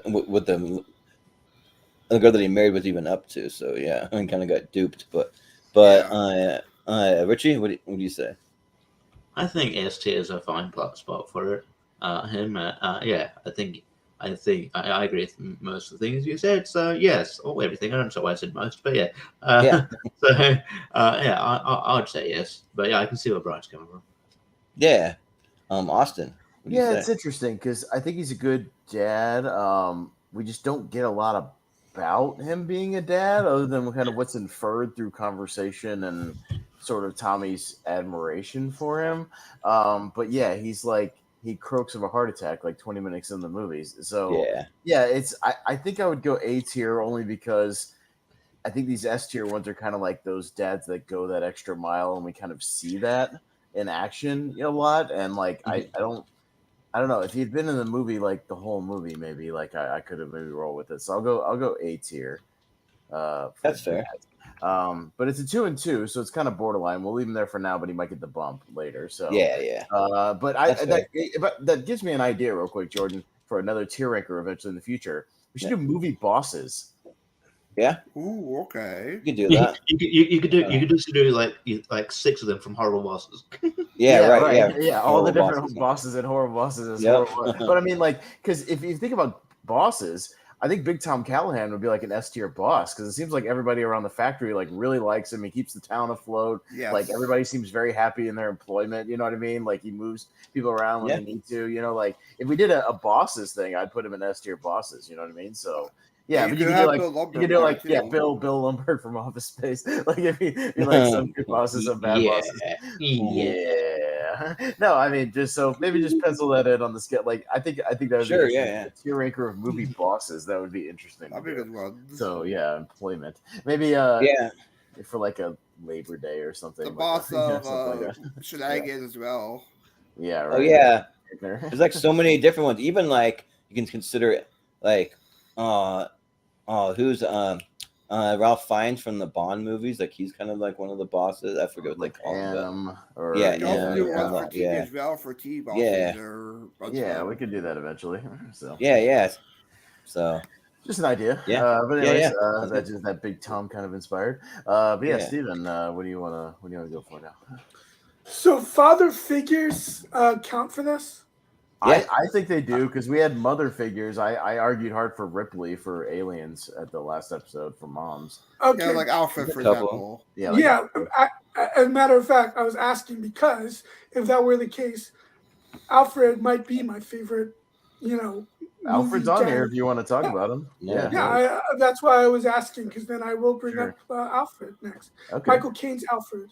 Yeah. Gotta find him on here. He's down here somewhere in the bottom half. Not that Michael Caine. This Michael Caine. See, there's Nigel Powers, Michael Caine, and there's Alfred. Michael Caine. Alfred is definitely a much better father than Nigel Powers. Yeah. Oh yeah. Daddy wasn't there. Where do you want to put him? Nigel Powers is he's my favorite, so I would put S tier. S tier. Okay. It's funny. I was rewatching in preparation for The Flash. I was rewatching the '89 Batman today, Yeah. and although Michael Goof does have some really a couple of nice warm moments with Michael Keaton, but this movie, but in the Christopher Nolan movies, they really hammer home the surrogate father relationship between Alfred and Bruce, and I think he's just great, and the chemistry between him and Bale is fantastic, and that's because he's the warmest Alfred that we ever got. He is he's my favorite quote movie dad. Yeah, right. Yeah. Sounds good. Brian, what do you say? Yeah, I have to agree with Steven as well for Alfred. He's also my favorite Alfred in the whole Batman universe. Great chemistry with Bruce Wayne, and even his monologue to Bruce in Dark Knight Rises, with the whole time he goes to the cafe and Italy, and yeah, even at the end he notices Bruce at the end, knowing that he's still alive. So I'll agree S tier. Yeah. Richie, what do you say? Yeah, I was worried about what you're going to nominate for S tier eventually, Stephen. You've come through. Yep, absolutely S tier. Yeah, I think he's he's a great father figure to Bruce Wayne, and yeah, I love Michael Caine's portrayal. I think his monologue in Dark Knight Rises is one of my favorite parts of the movie. And just a side note, it's going to be sad when we lose Michael Caine, and he's like in his 90s now, Yeah, and I'm it's not that ready for time. that. I'm not ready for that. I'm not ready Don't for put that. on The your guy- old Me neither. Richie. But anyway, I will. I'll definitely say yes, Jeff. Good pick, Stephen. Good pick. Yeah, we've got a few legends that are up there. John Williams and Clint James Earl Eastwood. Some of those. Jones. Yeah, James Earl Jones. Yeah, like all those guys. Oh, yeah. But Austin, what do you say So he's here? what 67 plus 20, so he's literally 90 right now, something like that. Yeah. Yeah. So yeah, no, that's gonna. I just watched 2 Michael Caine movies this past week. I was watching Jaws: The Revenge for me and Jason Show, which he's a hoagie in that movie. But I was also watching the original Get Carter, and that movie's awesome. He's Yeah, great that in it. movie's great. And, So and is he going to be in Oppenheimer? I think he I is. think so. Like Yeah, everybody's He an always Oppenheimer. appears in his movies, so yeah. Yeah. Everybody's an Oppenheimer, so Right. I would just say yes. He'll probably be. Yeah. I mean, he probably won't be in it a lot. He may be in like a scene, but he'll be in there. Yeah. Stephen, I advocated for Alfred to be on the original list that Jordan sent me. I said you got to add Alfred from the Dark Knight movies because you and Malcolm both. Yeah, he literally, he steps up to the plate when Bruce's parents are killed, obviously, and raises, Bruce as his own kid. He takes full responsibility for that. And yeah, he gives him, great fatherly advice. Even when Bruce decides to become Batman, he's constantly trying to get him to, take it easy every now and then. Like heal up a little bit, take a break, go on vacation. He's still making him meals. He's trying to get him to like settle down with a lady. Like he's trying to get him. I'd put you up with a chimpanzee if. Yeah, right. No, he's trying. Like so he's still acting like a sort of overprotective dad, but in the best way of like trying to look out what's best for his kids. So he's great, and the chemistry in the movie is excellent. So I'll say S tier for Alfred. Yeah, so for me, I think that I don't know if I can quite go S, and here's why: is because you don't really see a lot of him like being the father figure, like all the movies that like he's great and everything that you said is like he's a great person who raised him. He's really looking out for him. Like he takes care of him. He wants him to take it easy, all that stuff, and that's really great. But we just don't see enough of it. I just wish that like maybe like there'd be some more flashbacks and like at least one Batman movie to kind of see more of like what like how he's raising him or how like their relationship and their bond came to be, because like they have a really a really tight bond and like their family basically, but like you just don't like see that like happen. The only time we've ever seen it, and this isn't Michael Caine, but in that when they're like a TV series about Alfred? Was it like I can't remember what they Pennyworth? called it. Yeah, Pennyworth. Yeah, you see it in that more, but not really like in any movie. So for that, I'll just say A. So, Brian? so Yep. So I'll yes, go with let's see. I'll go with Gil Buckman for Parenthood. okay, Okay. Oh, Steve Martin from Parenthood. Yes. Okay. yeah, I'll give an S tier for him. S tier. Yes. Okay. He Right. cares about his kids. He even though this part where he learns that his kid might come back magically a grade, he tries to make his kids have a good childhood. He coaches baseball. He even for the birthday party, he plays a part of it, like as the cowboy. Treat his kids well. Even when he learns his wife is pregnant, he's okay with it. He doesn't have a nervous breakdown. So overall, S tier for Gil. yeah. Richie, what do you say? I have to abstain. I Steve have Martin. not seen Parenthood. Oh, It's a good all one. right, that's fair. Yeah. Austin. I've seen Parenthood once. I don't remember a lot of the details. I kind of remember more of Rick Moranis as a dad in that movie more than Steve Martin as a dad. I remember Rick Moranis like grooming his kid to be like a Nobel Prize winner and stuff, like doing all this intense, training and stuff. And I don't remember a lot about Steve Martin's character. I remember he was a good guy for the most part, so I'll say A tier just because I think the ones again in the S tier have to be those ones that just like jump off the screen at you, and like I don't remember that much about Parenthood, so I'll go A. Yeah. Yeah. I've also only seen Parenthood once, but it's fairly recent. So I mean, I do kind of remember some of it. I mean, like just a lot of him just like showing up at his baseball games. He's always there for him. There's like kids running wild all throughout the house. They're getting sick. They're like getting into all kinds of like shenanigans around the house, and like he's kind of managing all the chaos and like staying really calm and cool and collected and just and yeah, he's a really great job as a father. And yeah, he's not really one that just stands out on a lot. It's a borderline for me, like it's kind of between S and A, but I think I gotta lean a little more towards A, I think. But it'd be at the top of A. Like he is a really good dad for what he does. So yeah. But Steven? Oh, I haven't seen Parenthood. All right. So, We got 3 votes, so 2 A's and an S. That's probably at the top of A, or the only A so far. 2 A's and an S, so yeah, that'll be probably A tier for now. Just funny because I got a ton of A's on my list, so we'll see. All right, let's go to Richie. What do you got? Hey, Stephen, remember that in how I praised you last time? Just remember that because I'm you're about to go against me because I know that I bookmarked it before. So yeah, but Brian Mills is an S tier dad. He goes to the into the earth to save his daughter. He saves his daughter from sex trafficking, Stephen. Yeah, Sex that's true. trafficking. Yes. Okay. Yeah.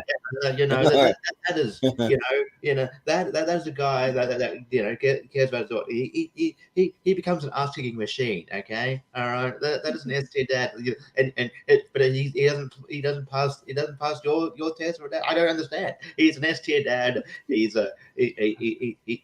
great. Oh yeah, what a dad. Yeah, S tier. Mm-hmm. Yeah. Austin, what do you think? Yeah, when should you have gotten me that plane ready for me to go? Yesterday, because I got to go get her right the fuck now, because I've got 48 hours before she disappears into Eastern Europe, and I'll never find her again. Yeah, he immediately jumps into action as soon as he gets the phone call. Yeah, immediately. And yeah, say what you will about, we don't know much about him as a husband to Famke Jensen or whatever. They've got a rocky relationship, but he cares about, what's her name, Maggie Grace.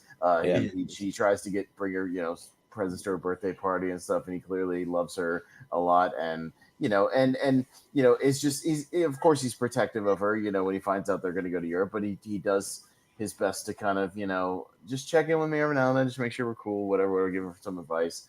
But yeah, he literally will stop at nothing in that 48 hours to get her back. And much like John Matrix, another S tier dad will do anything he has to do to save his daughter, and that's a great dad. Brian Mills is S tier. Yeah. Yeah, like say what you want about the movies. The movies aren't S tier movies. Maybe the first one, I don't know. You can make an argument, but yeah, like he's an S tier dad though. Like yeah, just like he jumps right into action, and he's also an S tier husband because he does the same thing for his wife when she gets taken, and yeah, like he'll like use any cunning, any tactics, any of his special forces training that he has. He like yeah, he puts his own life on the line, like he's willing to die to save his daughter, and yeah, like I'm not really sure how that's not an S tier, so I'll say S. Steven? Even What- though I What's to ponder? I don't understand. Anyway, Yeah. it's just, even though I gave John Matrix an A instead of an S, I will maybe give Brian Mills the S, mostly because how in the early parts of the movie when he gives her all these all this good advice about staying in Europe, while they're there, and because since he's been around the world, he knows how dangerous the world can be. So we get a little bit more of that from him than I think we did from John Matrix.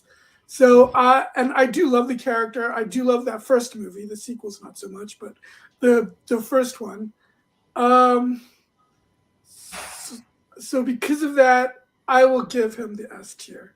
And also, I looked through the list, and there's a lot of characters that I love, but that you could pick apart in terms of how they are as a father.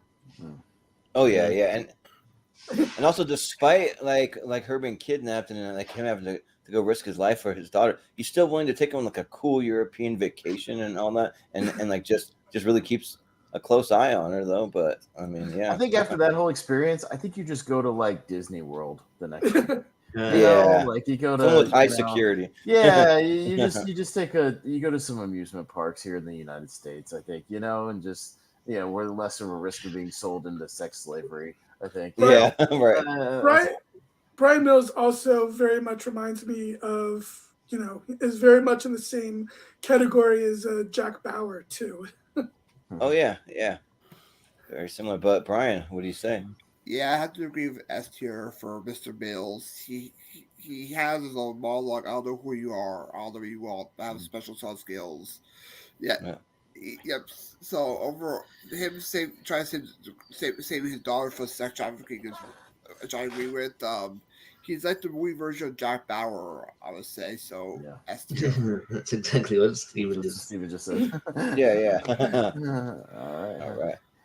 All right. So Well, my Austin, turn. We talked about the other half on the mom's thing. So let's talk about Robin Williams and Mrs. Doubtfire. And I wonder if someone's going to bring him. Let's discuss this because I think we need to break this down because it's an interesting one to talk about. So I'm going to put him in A. I'm not going to go S, and I'll tell you why.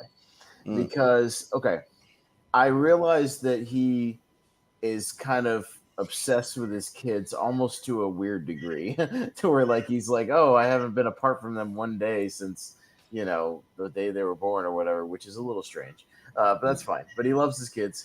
He wants to be with them all the time, but I think he doesn't know restraint, and when to kind of pull back, as evidenced in the opening scene when Sally Field gets pissed at him.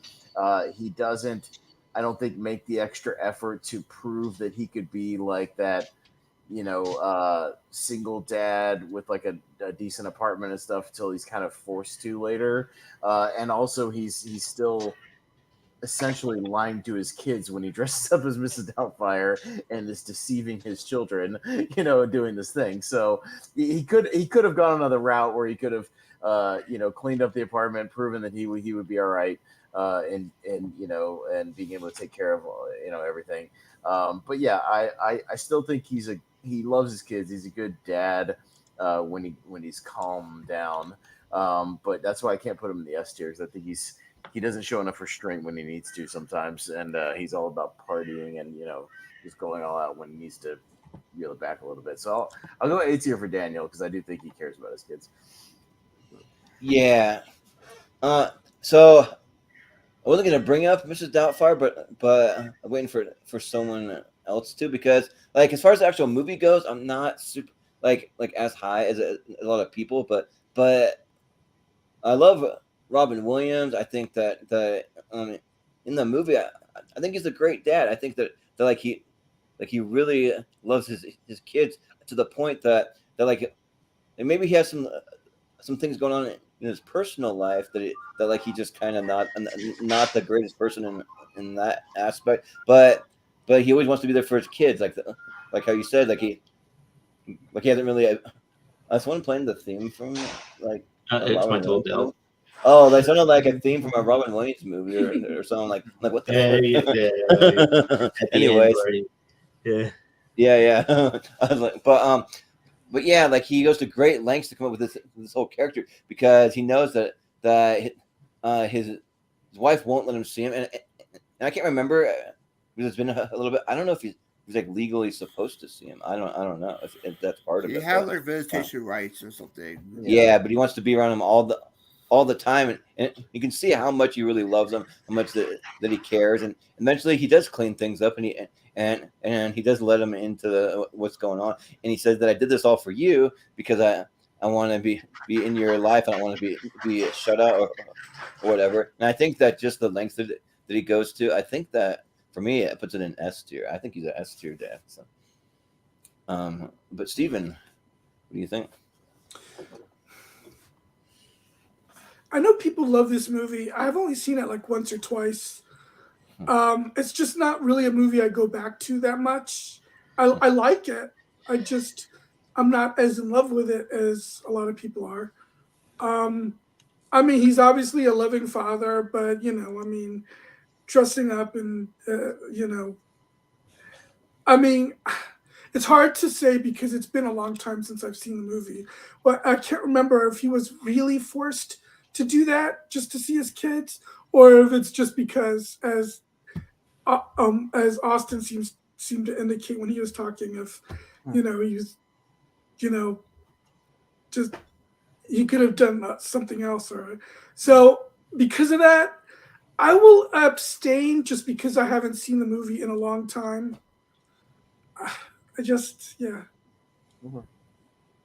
Yeah, that's fair. Brian. Yeah, I enjoy Daniel Hill as a human, but he's more like a fun uncle almost. Like try to have fun with the kids. Even though it's more creepy way try to dress up the women to take care of the kids. So I would give it A. Yeah.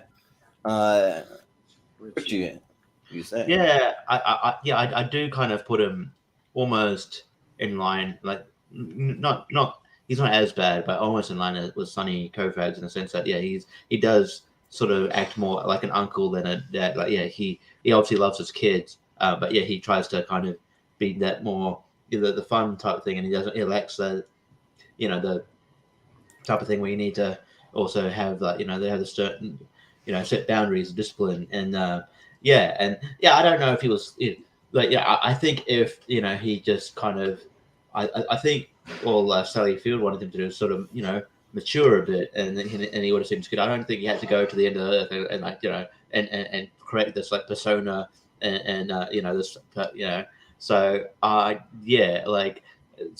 that deception it kind of take down peg, but he does really obviously he's a at the end of the day he's a lovable person, and and he really loves his kids, so I think A is a good spot for it, but I can't put him in S. Yeah. Well, I'll probably stay in A. All I was right. in the lone S, so. Richie, you said you got to go in the private chat, so you got a gig. I gotta unfortunately bump off just because I got a gig that's 2 hours away, so I got to end during the day, so I gotta bump off. Yeah. But well, if you got any plugs real quick, tell us where we can find you. they're just obviously I think next time we'll be on will be the 2011 ladder series. Check that out. Yeah. And then yeah, tier sometimes, and Lonely Marks. Then we'll be reviewing the 1989 Great American Bash as chosen by Austin, and then running down the predictions for Forbidden Door.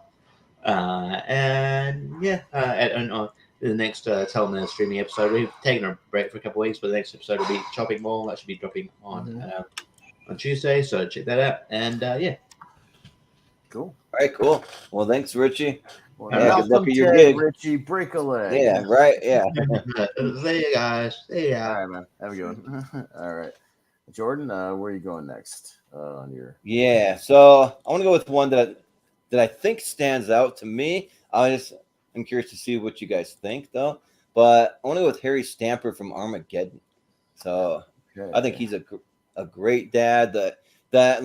So he's essentially retired. Well, not retired, but he's not really doing like some of the stuff he used to do. He's kind of working out on an oil rig, and when they come to him, he to be the lead guy to kind of save the world from this incoming asteroid. He doesn't really want to do it, but then he's like he decides to do it for his daughter. He's like, "Do you have a daughter?" Like, and like he is very protective. You can see when like Ben Affleck's character is going after him, trying to date her. He catches them together, like in bed or whatever. And he's going after him with a gun, literally, and it just shows how much he wants to protect his daughter. He wants to go to a great length. And I kind of feel like maybe they may find a way to convince him, but I think that the big selling point is the fact that he has a daughter and he wants to do it so she can have a better life. And eventually, like, he's not okay with the fact of anyone dating his daughter, but then eventually he comes around to Ben Affleck and just doesn't in the end to take care of his daughter and yeah, like I just think that like the lengths that he goes and also too, like you can see that he was a good teacher too, because he taught his daughter all the skills and stuff to actually work out on the oil rig, so she's out there doing it too. So and I feel like that's just a few good traits that just make a great dad. You're loving, you want to teach him stuff, you're willing to sacrifice for him, all that stuff. So yeah, I'll say S tier. Steven, what do you say? I'll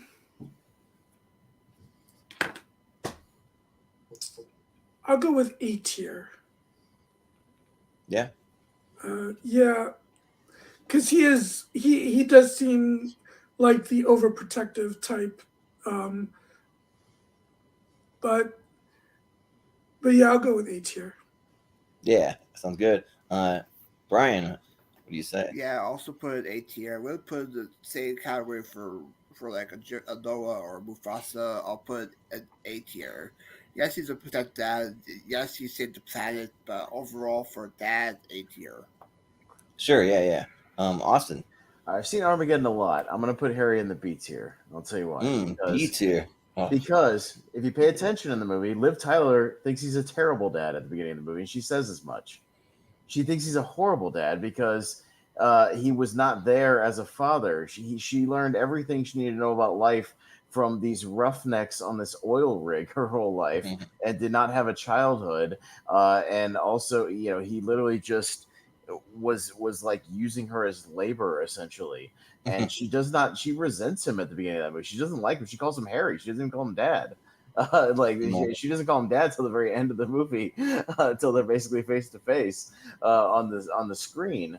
So yeah, I understand he says that he does that for his daughter, but he's also kind of using her as leverage, like in the movie. Weirdly, in certain aspects, it's very strange. With a hard-nosed dad, I mean, and like not all children respond very well to a hard-nosed dad, right? But I think you have to take into account the fact that she doesn't even call him dad hurts, because all these other that's kind of on her. Well, on a kid. Yeah, because she doesn't like the way that he wants to parent, but I think he's doing it in the best way that he can. Like he's doing it in like the way that he thinks is best for the daughter, I think. But I mean, all the other, people, kids or sons and daughters of these other dads in this S tier at least call them dad.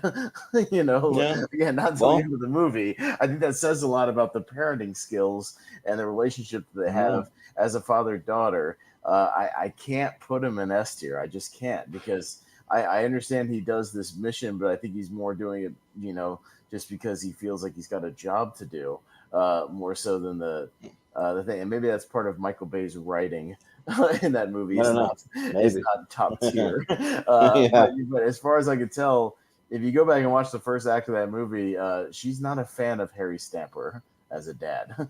So, No, but a lot of kids aren't a fan of their parents, even when they're trying hard. So I think Simba's a fan of Mufasa as a dad. I think Maggie Grace is a fan of Brian. I think Jim's a fan of Levenstein. Looks like Alyssa Milano's a fan of John Matrix. You know what I mean? Like, I'm just making a point. Like, I think if you look at that, the kids like Daniel as much as I put him in the A tier.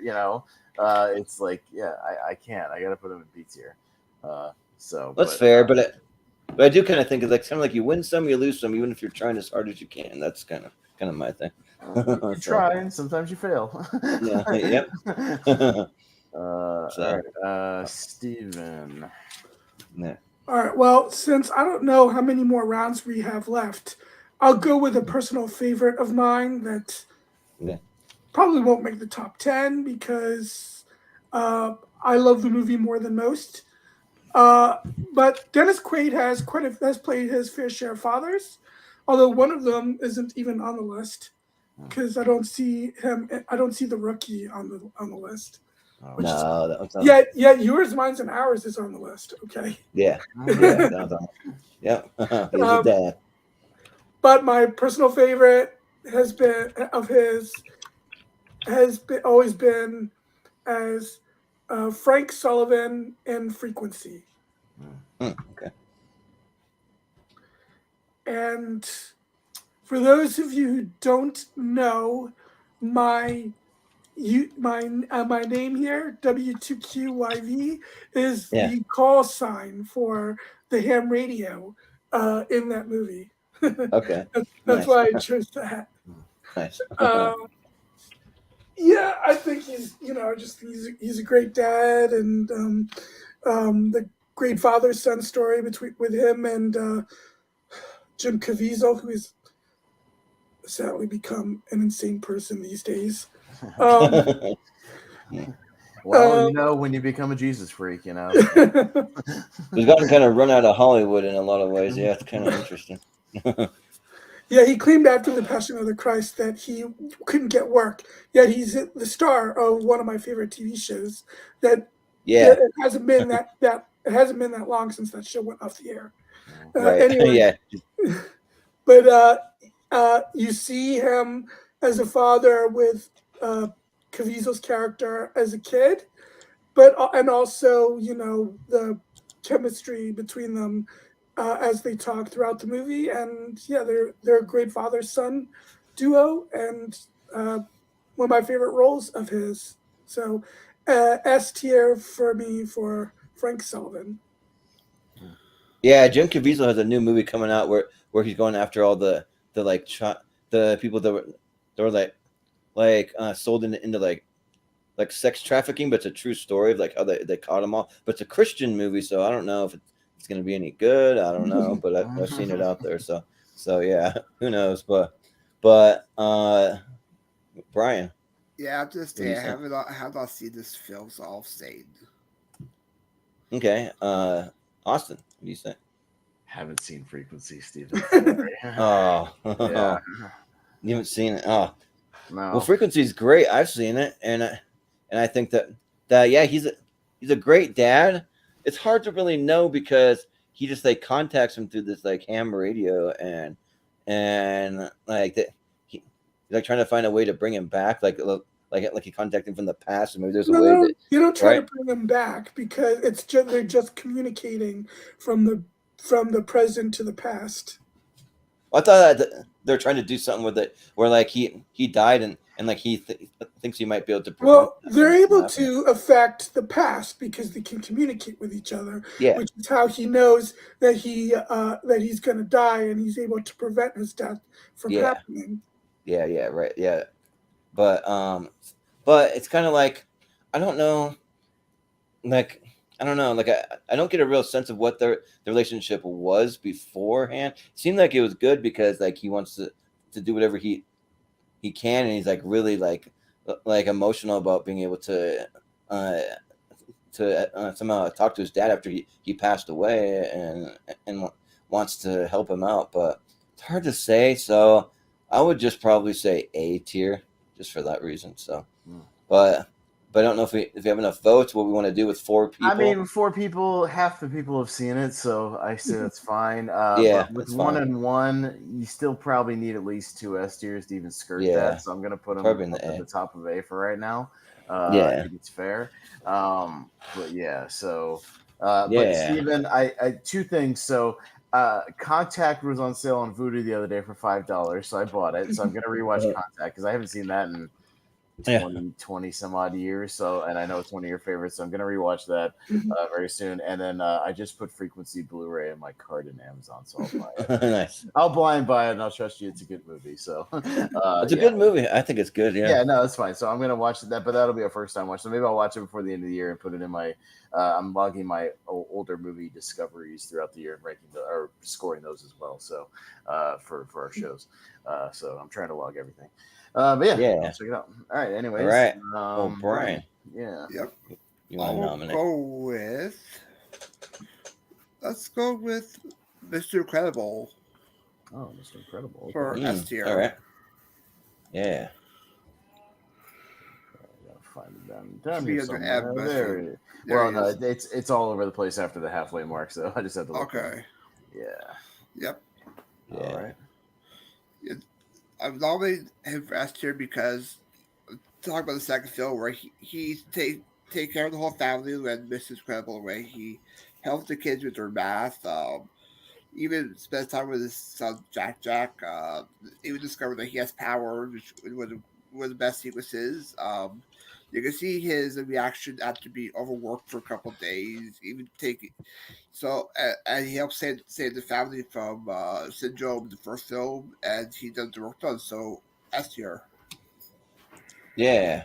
Austin, what do you say about Mr. Yeah, Incredible? it's interesting. I remember seeing the second one, and I don't remember a ton of details about how he is in that second film. I rewatched the first one recently, and he's a pretty solid dad. I would say.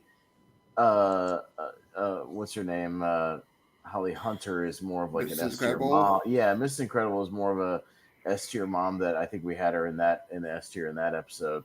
Because she seems like she does more of the heavy lifting as far as the kids and taking care of the household, as Mr. Incredible just kind of goes to his job and mopes around about his shitty position and comes home and just kind of doesn't really get motivated again until he's getting paid to do these missions. I think he digs his kids overall. He loves his family. I don't think he's as iconic as a parent as Mrs. Incredible was, so I'm gonna go A tier for Mr. Incredible. Yeah. Well, yeah, I think Mr. Incredible is a great dad. I think that like he's always concerned for the well-being of his kids because since they have superpowers, they're kind of like if they ever gets found out, they could be vulnerable, and he's able to let them come out on a couple missions here and there, like especially like once the he has to go after Syndrome and the kids find out and everything, then they're kind of in it and then they have to be there. But and I almost think more so in Incredibles 2 because you see him kind of being the Mr. Mom type, like he's a stay-at-home dad that is just home taking care of the kids. He's making them lunches for school, breakfast. He's just being there in all the ways that a mother would, but he's kind of filling that role essentially, and I think that works really well. I think he shows that he really does love the kids, and yeah, I would say S tier. Yeah. Steven? This is another one where I'm probably gonna have to abstain just because I've seen both movies one time, and I just don't really remember either of them that much. I remember the second one a little bit more just because it's a little more recent than the first one, because I haven't seen the first one since it was in theaters, and that was in 2004.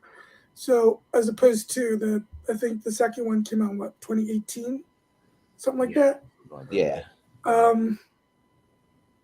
So yeah, I guess I'm just gonna have to abstain because I just don't really remember them that much. Yeah, that's fair. So it's 2-1. It'll be kind of borderline for now. We'll see if it hangs on. Yeah. So, All right. all Austin, right. Where am I what do you gonna got? go? Yeah, we need another pretty solid S tier one. Yeah, You know, we do. let's go. Let's go. Pursuit of Happiness. Chris Gardner, Will Smith. All right. Yeah. Because man, it's that guy out on his luck for most of the movie. But damn it, if he isn't trying to still be a great dad and at least try to put on the facade that they're not, struggling all the damn time, with him and Jaden Smith, and he's doing literally this internship, for free to try to make a better life for him and his kid. He's trying to do any kind of side hustles he can. I mean, it's heartbreaking when they have to spend the night in that like subway bathroom, and you can just see the pain on his face. Like, I mean, I think he's a hell of a dad who's just in a rough spot, but he doesn't, he still gives his kid hope and, fights tooth and nail to kind of make a better life for both of them. So I'll go S tier for Chris. Yeah. Yeah, this is kind of interesting for me because I've only seen this movie one time, and it's been a long time since I had seen it. But yeah, I remember Will Smith just wanting to do everything that he can to provide a really good life for his son, and like so much so that like Will Smith has his actual son in there. He likes to put his son and family in movies, but and yeah, he's trying to get it. The internship, like working with like stocks, I think, something like that. And he's trying to be a stockbroker, but he's got to take an unpaid internship to get in there. So, and like the thing that kind of sold it for me is like just like the way that he portrays the role. Like you can tell he just really wants to. I'm sorry, I'm feeling a sneeze coming on, but that he just really wants to just be there for his son and just provide him a better life. And he almost feels like a failure as a father. It's like a lot of sad and like depressed. It's a very sad movie for most of it, and it's just kind of. But the thing is though, like I don't really know what happens to that put him in that situation. Like why they're like having to like sleep in the subway bathroom. Why he can't like.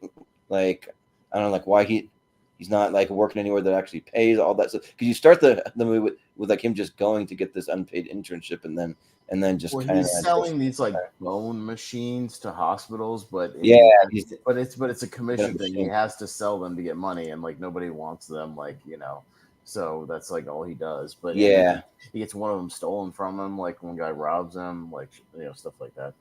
Yeah, so. Just because of the performance, because I do want to advocate for like a great performances when I can. I'll say S, but it could be like a lower S for me, but I'll say S. Yeah. Steven. Is he frozen? You might be you're frozen for a second and you might be back now. Muted. Oh yeah, and also muted. Yeah, I have only seen this movie once myself, but it left. But it's a great movie, and I think Will Smith gives a very moving performance, and you see. So I would agree with S tier. I think he's a great movie dad. Yeah, Brian.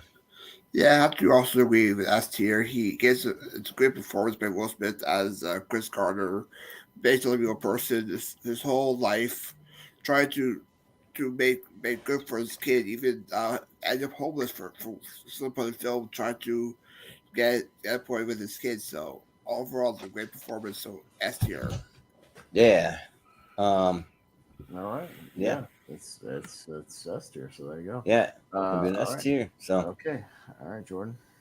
well, there's certain dads in here that I want to advocate for, but I just want to find one where like everyone's just gonna agree with me, and then like I'd be like, yep, that's a definite S tier. And I'm kind of having a little bit of a hard time finding one, but I'll go with one that maybe I wasn't gonna bring up, but I think it does deserve an S tier. I want to go with Marlin from Finding Nemo.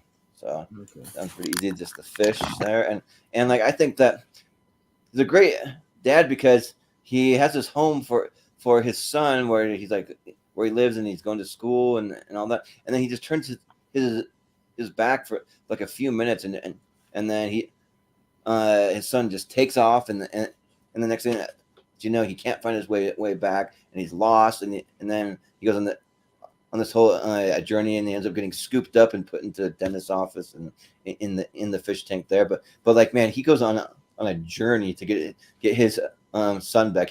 He like I don't know how many hundreds of miles he has to go. I'm not really sure if they really say it, like how far that it is, but he's going a really long way. He's going days, and like he's risking his own life to jump out of water and to like get in with like the like seagulls to like get a path to go find where his son is, and yeah, like I think it just really shows like what lengths he's willing to go for his son, because not only is his son, but he's also his best friend too, and like they just like do everything together, and so like when his son gets lost, like he kind of feels like he's essentially alone, and so he goes to find his son and his friend. So yeah, I'll say S tier for Marlin. Steven, what do you say? Yeah, I don't know about being the best, but out of all the animated movies that are on, at least that are on the list, because there's one or two that are not on the list that I might have advocated for, but of the ones that are on, yeah, I love Albert Brooks, and I think this might be my personal favorite. I mean, you could argue that maybe Mufasa is slightly better, but this would be my personal favorite of the bunch. And so, yeah, I would agree with S tier for Albert Brooks and Finding Nemo. All right, I'm finally gonna get one. Brian. Yeah, I also have to agree with S tier for Marlon. He's overprotected his son at first because he lost all his kids because of the whole Barracuda attack, and he killed his own wife as well. So Yeah. that's why he's overprotective of his kids. So I'm going to S tier because he went all the way across the whole ocean to find him. Yeah. Sounds good. Austin, what do you say? I mean, he did let hundreds of his kids get eaten in a barracuda attack. Like you just said, Brian, that's pretty crummy parenting. But could he have done anything to stop that? No, I know. He could. Yes. No, I'll go S tier. Of course he can. Yeah. He's not going to be able to fight that off. I get it. Yeah. It's like blaming a parent if they were getting blitzkrieg bombed during World War II. You know what I mean? It just is what it is. Yeah. If you do what whatever you can to save him. But no, the journey goes on is something, and they definitely have a great relationship. And I don't know if I put him up there right next to some of the super top ones, but I'd go like a low S tier for Marlon, sure. Yeah. Yeah. Sounds good. All right. Oh, hang on. Well, with just four of us, we could probably go around one more time. I feel like we'll go around one more time, and then we'll just go and throw it to the Hail Mary since we started a little late. I think we'll be all right. So, Steven, you got another regular pick. Back around to you. I will go with Jor-El, but Russell Crowe's Jor-El, not Marlon Brando. Oh, Russell Crowe Jor-El. Okay. Yeah. All right, I gotta find him down here. Yeah. All right, Russell Crowe. Where is he? It's gonna be for that suit. Where is it? Come on, suit. Must be one of the ones that's maybe out of order. I don't know. Yeah, it's one of the ones out of order here somewhere. Let's see if I can spot him.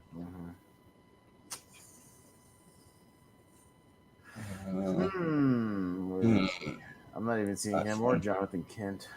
No. Hopefully, he didn't get forgotten. Uh-oh. Wait, is not everyone on here? They should be. Malcolm made it, so I don't know.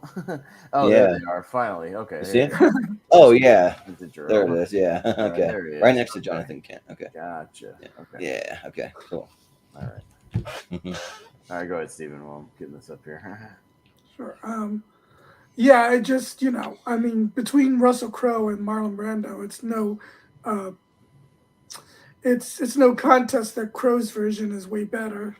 Even though I do like the Richard Donner movie a little bit more, but Russell Crowe's Jor-El is definitely. I mean, those early scenes in Krypton are some of my favorite scenes of that movie, and he just has a nobility and authoritative father figure-ness to him, and when they know that their planet's about to be destroyed, they send their son to Earth. Yeah, I love Russell Crowe in this. So yep, S tier for his version of Jor-El. Yeah. Brian. Yeah, I enjoy West Coast's performance as Jor-El, but overall, I'm giving like an A tier. I do enjoy the performance, but yes, he's in the film more, but overall, I'll give it an A tier for that performance. Yeah. Austin. S tier. Jor-El is awesome.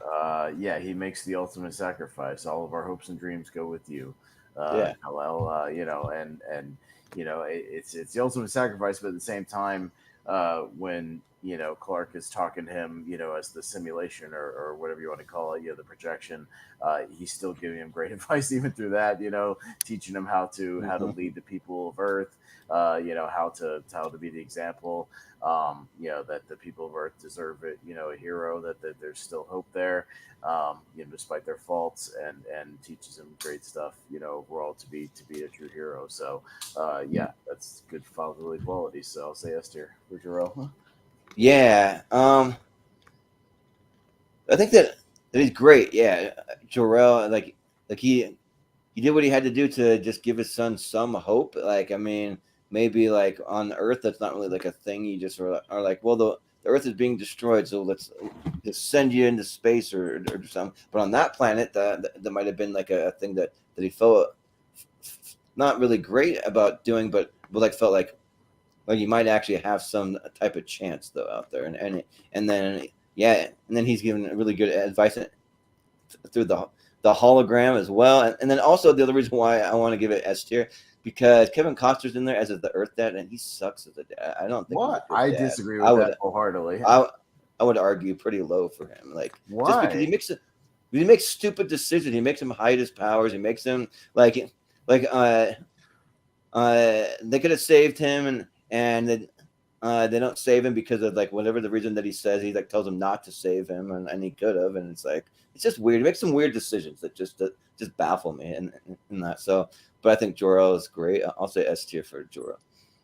I could have a debate about that pretty easily. But yeah, sure. We'll save that for another time. I don't know if we have that. Yeah, we'll see. Brian. Yeah, I'll go with another F dad. I'll go with the dad from Holo, Peter McAllister. Oh, Peter McAllister. F. Yes. I don't know if it's an F, but I'll explain why. Okay. Expand on it. Yeah. Yep. Okay. For F tier, he's one of the few reasons why Ken was left home alone. He threw out his boarding pass in the whole pizza fight scene. He unplugged He didn't realize that Ken was left alone until Kane realized it in the plane. He unplugged the whole the clock alarm to prove that they're late. And even the second film, when they're at the airport, he needs Ken with the whole bag and with the whole credit cards so he can check in. But he kind of yelling at him too. he already yelled at him, and Like, hurry up, let's go. yeah, and he rushes him to get to the gate, and yeah, that's why it's F tier dad. All right. Well, Austin. I can't go F because literally on the same level as Daniel Plainview saying, telling his kid you're a bastard at basket or Matilda. But I'll go. I can't go super high on Peter McAllister either, though. But yeah, I'll give him a C because obviously he has some kind of job that provides for these like 5 kids and has enough money to put everybody to Paris. So he's working hard to provide for everybody. He is pretty oblivious to the situation to where he's super focused on what he's doing to where he doesn't, twice notice along with Kate, that Kevin's gone. He's not very sympathetic to Kevin when he's trying to explain things that happened. He's it's like he makes a lot of mistakes. I don't know. I'll go C tier for Pete. Yeah, something like that. I can't go F tier on the same level as Harry Wormwood. Yeah. He still raised the kids and they seem like mostly decent kids, but yeah, I don't know. Like, they at least have a decent family life as opposed to the completely dysfunctional family that is the Wormwood family. Yeah. So, I can't quite get that far. Yeah, like I can't go on the same level either. Just on the same level as a Kim Ki, however you say it, his name, like Taek or whatever, who literally murders a guy and like stabs him like in the chest, like he doesn't go that far. And then I haven't seen There Will Be Blood, but I've mentioned enough previews and clips to know that he's just an evil bastard. And then Denethor, who just wishes that his son died instead of him, and like but they are like both parents. Like, to be fair, they're pretty brain dead. Like if you left your son home once, you think on the next one you would like take hold of his hand and not let go until he's on the plane sitting next to you and make sure that he's there. And they don't do that. They just kind of just like well, we're late again, so we gotta hurry. How about we take a road trip in the car instead of taking a plane ride? Yeah, right. The planes aren't really working out so well. Maybe the plane thing isn't working out too well at the airport. How about you leave at your leisure on a road trip? That seems like a better idea. Yeah. And also, it doesn't seem like one of those scumbags who just wants to do bad things or wishes bad things on anyone. He wants good things for his son, and he provides for him and stuff. So I think a C is probably fair. Yeah. Steven. It's hard to give him a grade just because he doesn't have as much screen time and development as, like, say, Catherine O'Hara does in that movie. Yeah. So he's kind of just like there, just kind of like bland and but I would probably rank Catherine O'Hara a little, not a father, obviously, but I would, as far as parenting goes, Catherine O'Hara, I guess, slightly higher. But even a she, I don't think would be more than a C. So because of that, I'd probably go D for him. Yeah. That's fair. So we got 2 C's, a D, and an F. So maybe he's a D. I don't know. He might be a D tier. I don't know. Yeah. I can't put him on the same level as like Danny DeVito in that movie. Like, come on. He's not that bad. Yeah, I know. He's definitely better than everyone that's on the F tier. Yeah. Yeah. But I wouldn't even put him on the same level as Schwarzenegger and Jingle All the Way either. Yeah. Yeah, that's probably true. He's probably even a better dad than him, but I don't know. I'll throw it. At least he showed. Real quick. I was gonna say, at least John Hurt shows up for his musical performance when like Arnold forgot every single performance. Yeah, but I'll throw out one more quick F tier before we get to the Hail Mary. Jack Torrance. Oh yeah, from The Shining. I think the lowest you can go in a father is trying to kill your family. That's probably a pretty bad dad when you're literally trying to kill your own son and kill your wife. Pretty horrible father. And it's funny, you can go back and watch that movie, and he doesn't even seem like he likes his family from the beginning, anyways. When they're in the car ride at the beginning of the movie, he kind of hates the fact He's that annoyed with them. he hates his wife and he hates his kid, like even from the beginning, and he wants nothing to do with them. Once they get to the hotel, he's like, I want peace and quiet. I want to sit in this room and write my book, and I want none of you to bother me, like at all. And he kind of hates the fact that he even has a family, so that then when he does go crazy, he tries to kill him. You're like, yeah, I guess that tracks. Jack Torrance, horrible F tier father. Yeah, I mean, to be fair, he does get like possessed by like something, some kind of demon or some kind of entity or something. But even That's no excuse, Jordan. That's no excuse. Yeah, right. But he was annoyed with his family from the beginning, and I feel like even if before he was possessed or whatever, like he was just didn't really want to spend time with them. He was like really annoyed, always drinking. Like, leave me alone. I gotta write. I gotta do my writing or whatever. So yeah, and then he tries to kill his whole family. So that's enough. So I mean, yeah, it's a great performance that actually like even puts. Well, no, here's the thing. If we were doing like great movie villains or something, he's S tier. He's great as like an antagonist of the film. You know what I mean? And it's awesome. But as a dad, he's terrible. He's a horrible human being. Yeah. Well, some of these F tier just because people give such a great performance. I mean, Daniel Day-Lewis, Jack Nicholson, John Noble, like, all those guys are just giving great performances that just make them more believable as these evil bastards. So yeah. But Steven, what do you say? S tier. No, I'm kidding. Yeah, of course. Yeah. Yeah, no, for sure. Right. Yeah. Agreed. F tier. If you kill your family, that's the worst thing a parent to do. Well, luckily he does not succeed. They get away, but and he pays for his crimes of trying to murder them in the snow. But yes, but yeah, that's F tier. Well, Jordan, wrap us up, and we'll get to the Hail Marys. What do you got for one more? Yeah. So I'm trying to think of another.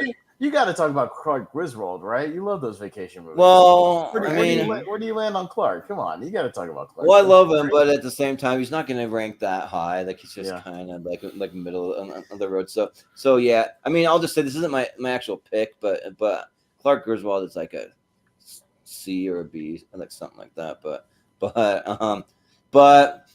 I do want to talk about one that could maybe make S tier. I want to talk about Bill Nighy in About Time. So what's his name? Do you know his name? I think they just call him Dad. Like, they never really say what his name is. They honestly. So I think it's that Malcolm might have it listed under Dad. That's how I sent it to him. Yeah, or maybe somebody can look up About Time and see if he has a credited name. Otherwise, I'll just try to spot him here. Well, on the list in the chat, he's just called Dad. Yeah. Yeah. Okay. I will do my best to try to find him here. Let's see. About Time film of remaining cast. Let's see. Yeah. Even when you look up the cast, he's just credited as Dad. So I don't know. It's got to be on here somewhere. I just got to. Oh, there he is. Is that him? Yeah. This there is you go. James Lake, Bill Nighy. Oh, okay. James Lake, I guess. All right. Well, it's Bill Nighy. Malcolm, it's Bill Nighy from About Time. That's all you need. Yeah. Yeah.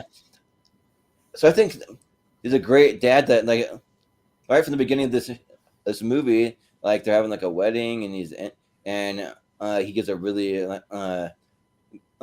great toast that is already showing that he loves his kids, and then even talking to Domhnall Gleeson, like I mean, he doesn't tell his kids it right away. I mean, he did kind of keep the like whole time travel thing from for a little while, but eventually when they find out, like, he's just all in, and he's like, yeah, so the men in our family have the ability to time travel, and so he's in on it with them. So every time that he time travels back, like, he just knows, okay, this is my son going through time to come see me, but then he tries to warn him that every time that he time travels, something is going to be different, something it's going to be change, and then eventually you get to the very end where it's the last time he can be with his son, but they're always having fun. They're playing ping pong. They're having a great time. Like he and yeah, like he just wants to do everything that he can to protect his kids and just be there for him. So, and also the performance kind of puts it up there. He gives an outstanding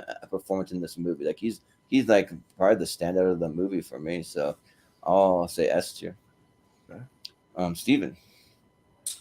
Oh, I haven't seen About Time. I think you'd really like it, but it's like a rom-com with a touch of sci-fi to it, kind of. But yeah, I've always wanted to see it. And I think I even blind bought it, but I haven't seen it. Okay, yeah. Well, Brian, I see bits and pieces of About Time, but not the full thing. So man, I haven't seen it. Oh man, that's a good movie. You should see it. But Austin. Yeah, I've You've seen it. I've only seen it once. Yeah, it's been a minute, but I do remember the standout thing about that being the father-son relationship with him and Domhnall Gleeson, and them having a really good relationship. Despite the time issues that they're having, obviously throughout the movie, the separation and stuff, and back and forth. But yeah, and I remember being really emotional when he has to like say goodbye to him and stuff at the end of the movie. But yeah, I think they do love each other a lot, and yeah, he's a pretty solid dad. Does he go to the ends of the earth like Brian Mills? No, but I put him in the mid S tier. Sure, yeah. Yeah, but he just kind of like just there. Oh, you came back to me through time travel. All right, let's spend some time together, or something like that. Yeah. So all right, cool. Yeah. All right. So, some all right. Hail Marys. Yeah, we'll roll some Hail Mary. So if you guys want to take a look at the list real quick, see what we got left. If there's any kind of obvious S tiers or like very, very high A tiers, things like that, go ahead and start getting those together and I will write them down. What I'll be looking for is those crossover votes, anything that gets mentioned kind of more than once, and we'll go do some official voting on that after the fact. So that'll be kind of how it works. I'm sort of looking over the list myself on the messenger here. Yeah. So, all right. I got my list if you want me. Okay. Yeah. 1 second. I just want to look over it myself real quick just to make sure I'm good. Give me just a minute. Surprisingly, I don't have as much as I thought I was going to have. Yeah. Usually I'm the guy that has a lot, but let me just scroll it just a tad more, and then I'll be good because I'll just have a couple to mention. Yeah, let's see. All right, I have to get rid of some of mine because I have too many. Oh yeah. So you're going to be that guy this time. I see. Yeah. But he's going to play the role of Jordan tonight. Yeah. But surprisingly, the more I go down this thing, maybe I do have a lot. Actually, I may eat my words and have a lot. Actually. Oh frick. Okay. Yeah, I'm gonna have a lot. Sorry. I'll be the Jordan tonight. Now that I'm looking at it.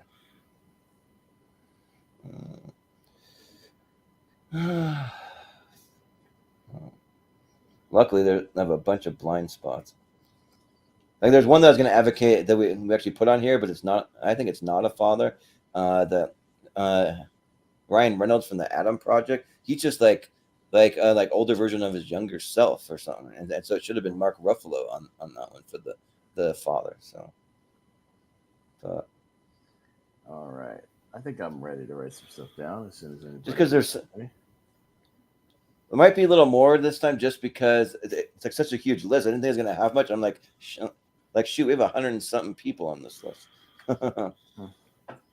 I think some of these could have got knocked off that we weren't going to talk about anyways, but that's just me. Probably. Yeah.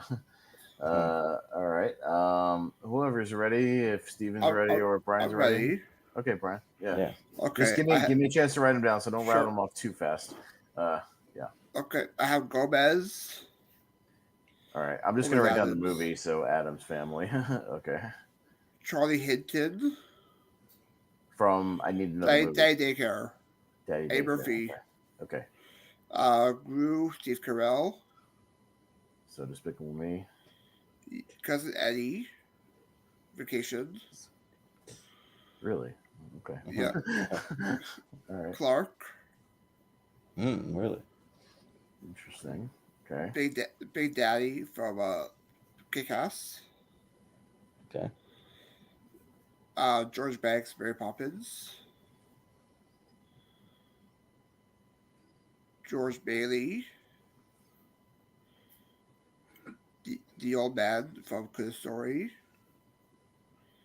Oh, yeah. Frank Abagnale Sr. Scott Calvin. Hang on. Oh, Hang my bad. hang on. You got. Let's try to limit it to like 10. Okay. Let's not Okay. list the entire list. Okay. Let's be picky. Yeah. Yeah, I'll do one more. Goofy. Okay. All right, because remember we only have 4 people, so the odds of these getting into the S tier are going to be Exactly. slim. Yeah. So we'll see. Yeah. I was born All right. Jordan, so. Okay. All right, Steven.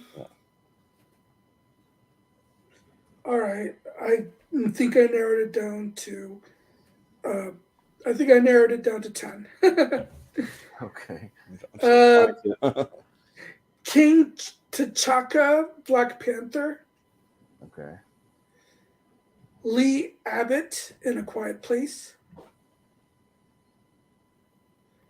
All right. Henry Jones Sr. in Indiana Jones and the Last Crusade. Okay. Bernie Fokker in Meet the Fockers. Okay. Chief Brody in Jaws. All right. Benjamin Mee in We Bought a Zoo. Okay. Odin and Thor. Okay. Gomez Adams in The Addams Family and Addams Family Values. All right. Lorenzo Anello in A Bronx Tale. Bronx Tale. And Adonis Creed in Creed 2 and 3. Okay. Got it. All right. I'd go Brody and Jaws, Ray from War of the Worlds, John, basically Kevin Costner from Field of Dreams, Atticus Finch, To Kill a Mockingbird, and John Cho's character in Searching, and Odin and Thor. Jordan. Yeah. Okay. I didn't count these, so hopefully it's not more than 10, but it might be. I don't know, but we'll see. I'm trying to be a little picky. Like if you guys haven't said them, then don't say them. Kind of. I would have said Matthew McConaughey from Interstellar. Great to his daughter, but not to his son. Not the Yeah. Casey Affleck. Great to Murph. Yeah. Let's see. Yeah, Casey hates him in that movie. Yeah. I'd go with Tim Allen in The Santa Claus. I'll go with Henry Jones Sr. from the Indiana Jones. Let's see. Scroll down the list. It's a big list. I'll go George Banks from Mary Poppins. I'll also say Big Daddy, Kick-Ass. I'll go John Cho from Searching. It's definitely got to be on there. And let's go Lee Abbott from A Quiet Place. And also, just to throw it out there, I know no one else said it, but I just watched Gifted for the first time, that Chris Evans movie, and he's a great dad in it. So. Okay, so you guys are gonna have to give me a minute. Yeah, that's all right. So talk amongst yourselves for a second. No worries. I'm just gonna see if there's any there. I almost could have brought up if I was given a few more. I don't. One movie I loved as a kid. It's not actually that good of a movie, but Charles Grodin and Beethoven. Oh yeah. Oh yeah. That movie's fun. Yeah. What others did I almost bring up? Let's see if I could have almost brought up Mike Sullivan and Road to Perdition, except for the fact that because he is a killer, He is Yeah. because he is a killer, and he did because of that. Even though not necessarily through any fault of his own, except for the fact that for who he works for, he does because of that. He does. You could say he did kind of get his wife and other son killed. Yeah, that's true. I almost brought up Bill Baker, Matt Damon from Stillwater, because I think he kind of goes to a great length for his daughter. You know, even though the daughter hates him for what he's doing, he's trying. He's just kind of like almost kind of dim-witted or something. I don't know. Kind of weird.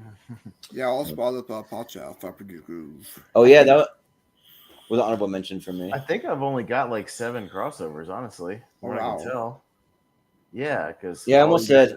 all you guys are kind of all over the place. So Yeah, we kind of were, but I almost said Viggo Mortensen's character from The Road because he's really trying to protect his son. That's a great movie, but I haven't seen it in a long time. Yeah, that's a Yeah. movie you don't want to watch ever again after you watch it. I know, yeah. It's super. I read the depressing. book by Cormac McCarthy. The book's really good Yeah. too. So I Yeah. think I've only literally got about 7 that had more than one. So Yeah, we're like all all kind of like different. Yeah. yeah. So all right. At least as far as I Right. could tell, did you advocate Jordan, or did you just say the John Cho thing from Searching, or I said besides it. me? Yeah. Okay. Oh yeah, I said it. Yeah. I couldn't tell. Yeah. Okay. Yeah. All right. So 8 then. Okay. Yeah. Because that was a crossover with mine. Okay. All right. So we'll get 8 then. All right. So we'll go Last Crusade. Henry Jones Sr. Steven. I'll go with S, even though probably an argument could be made for A, but S. Yeah. Brian. S. All right. I will make that argument for A because Indy doesn't think he was a great dad when he was a kid. And Yeah. That's why, yeah, he's all kind of business and very absent-minded and focused on his work. And yeah. I know he has a. I understand. He does have a redemption arc at the end, and I think they do connect during the movie, but that's during the movie. I think their childhood was not great. A. Yeah, like he doesn't even really want to call him dad for a part of the movie. So, Yeah. So I'll say A. Yeah. Okay, so that's a 2 and 2. So let me see if I can. Yeah. He was kind of near the top here. I know that. So let me. I think 2 and 2 might be enough for like top. Well, of A, 2 and 2. low We've got a couple that are on the border, so we may have to do Yeah. some voting. We'll see. Yeah. And unfortunately, voting with 4 people, voting with 4 people sucks. Yeah. Yeah, ties. Yeah, the ties are not good. And we don't have it. A tiebreaker. We just have to go with our tournament fights tiebreaker rules or something. We could do that. Yeah, I don't know. All right, so George Banks from Mary Poppins. Steven. I haven't seen the movie in a long time, so I'll have to abstain. Okay. Oh, okay. Brian. Brian. There. Brian. During the voting, Yeah, come on, Brian. You know we're voting. Yeah, during the voting. All right. Yeah. I guess some of his picks might not make it. I don't know. I love Mary Poppins, but he's not a great dad for most of that movie until like the last scene. He doesn't even really like his kids. C tier best. See? Yeah. Yeah. That's a good point. I nominated him, but like he's kind of like a B for me. So actually, I'll kind of like lower it. Yeah. Yeah. Even when I said it, I'm like, oh well, maybe not. Even if Brian votes S, he ain't gonna make it. Yeah. Big Daddy from Kick-Ass. Yeah. Steven? Me, Brian. Come on, Brian. We're in the voting Which one? spot. Don't run. No, sorry. Which one? George Banks. For Mary Poppins, S tier. Okay, well We were the only one. We voted B and C, so yeah, no, it's like he's not gonna make it, unfortunately. Yeah. Big Daddy, Steven. Great character. Can't really call him a good dad. C. Brian. Yeah, I'll go with C. Well, you nominated him though. Austin. He loves his daughter, but he's encouraging her to be a violent vigilante. That's not a great thing for a child. C tier. I mean, he's a good dad if he's just raising his daughter the way he wants her to be, kind of thing, you know. But it doesn't mean that it's a good way to raise. That's not a good way to raise her. So yeah, I mean, I'll still say A because he really does like fight alongside and fight for her. So I'll say A. But he puts her in all the situations, so that's bullshit. Yeah, but I'll if they still weren't say trying to A. be vigilantes, So- she wouldn't be in those situations. Yeah. He's the one doing all that. He literally sends her in against the drug dealers and is watching her back with a sniper rifle. It's not a great. But he believes in his daughter that she can hold her own and she can kick ass. Great, sounds good. All right, But have some all right. trust in your kids. Don't overparent them or yeah. like. John Krasinski from a Quiet Place. Steven. S. Brian. I'll go A. A. And I'll say S. Okay, so borderline. So that's Lee. What's his name? Lee You've seen the Abbott. movie, you know how far he's willing to go for his kids. Yeah, he sacrifices himself at the end. Yeah, right. mhm. I didn't want to also- spoil he it, also- but he the also- movie's old enough. He also loses one at the beginning, but all right. Yeah. And it brings babies into the world, into this crazy world. All right. Someone's got to populate the earth. Well, didn't it happen? Didn't she get pregnant before everything? I don't think so. I No, can't they got remember. pregnant. It's After. been a while since I've seen the movie, so I Yeah, can't not a remember. good idea. You should have stolen some condoms. It's for hard that. Like, It's hard to really say when she got pregnant. I don't know. But trying to find him. So if anybody sees him, let me know. okay, it's Oh, yeah, Abbott. That's right. Lee Abbott. Yeah, I always forget what his name is. I just go with John Krasinski. Well, you can only see the actor's name anyway, so it's John Krasinski. Yeah, gonna be. I've been On through twice there. and I can't find him. It's gotta be like one that's easy to spot because it's a long name. It's gotta be there. Just, oh come on! I know he's here.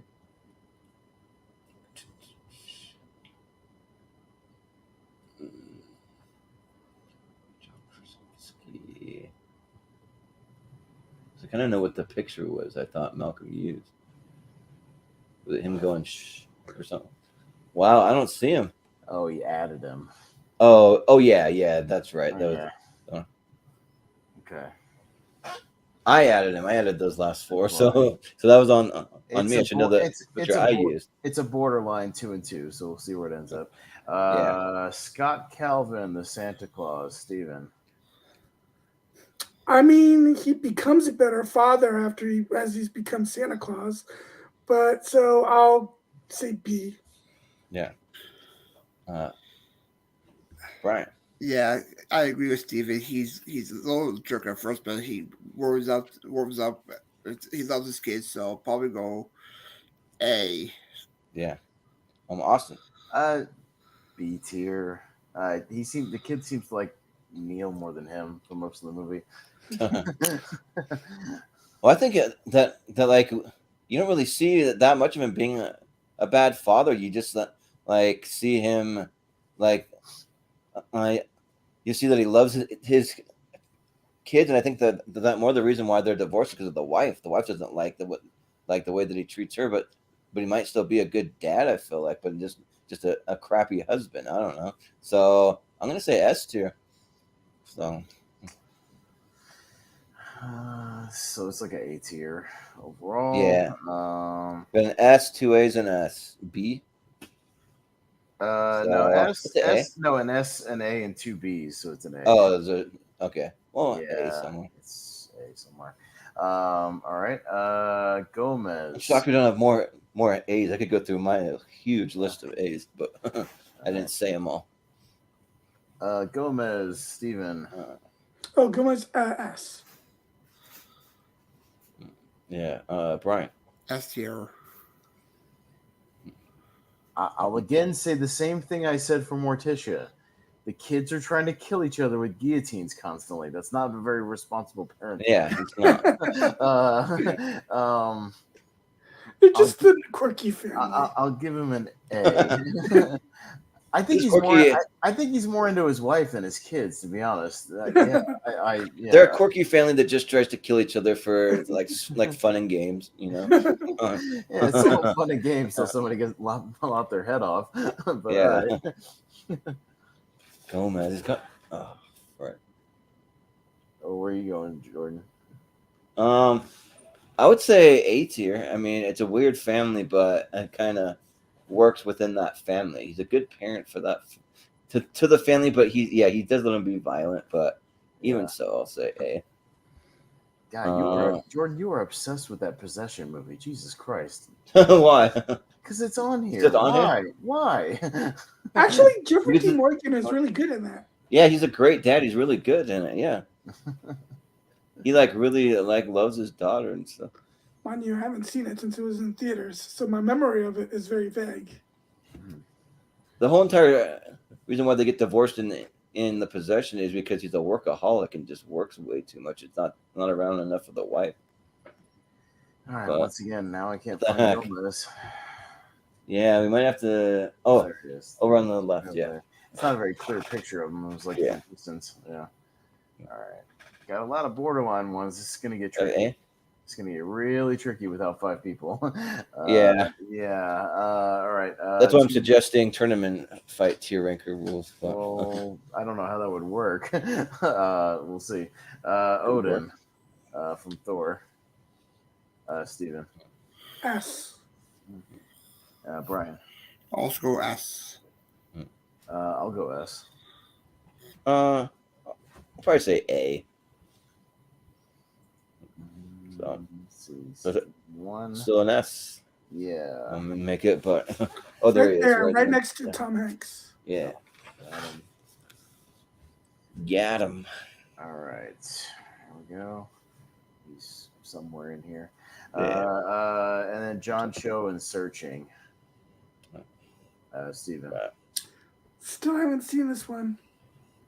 Oh, it's really good. But Brian? Same, haven't seen this one. Really? Oh, Yeah, he's an S. Yeah. yeah. I would also say S. He's one that's 100% there for his daughter every step of the way. And then when she goes missing, because obviously it's even if you haven't seen.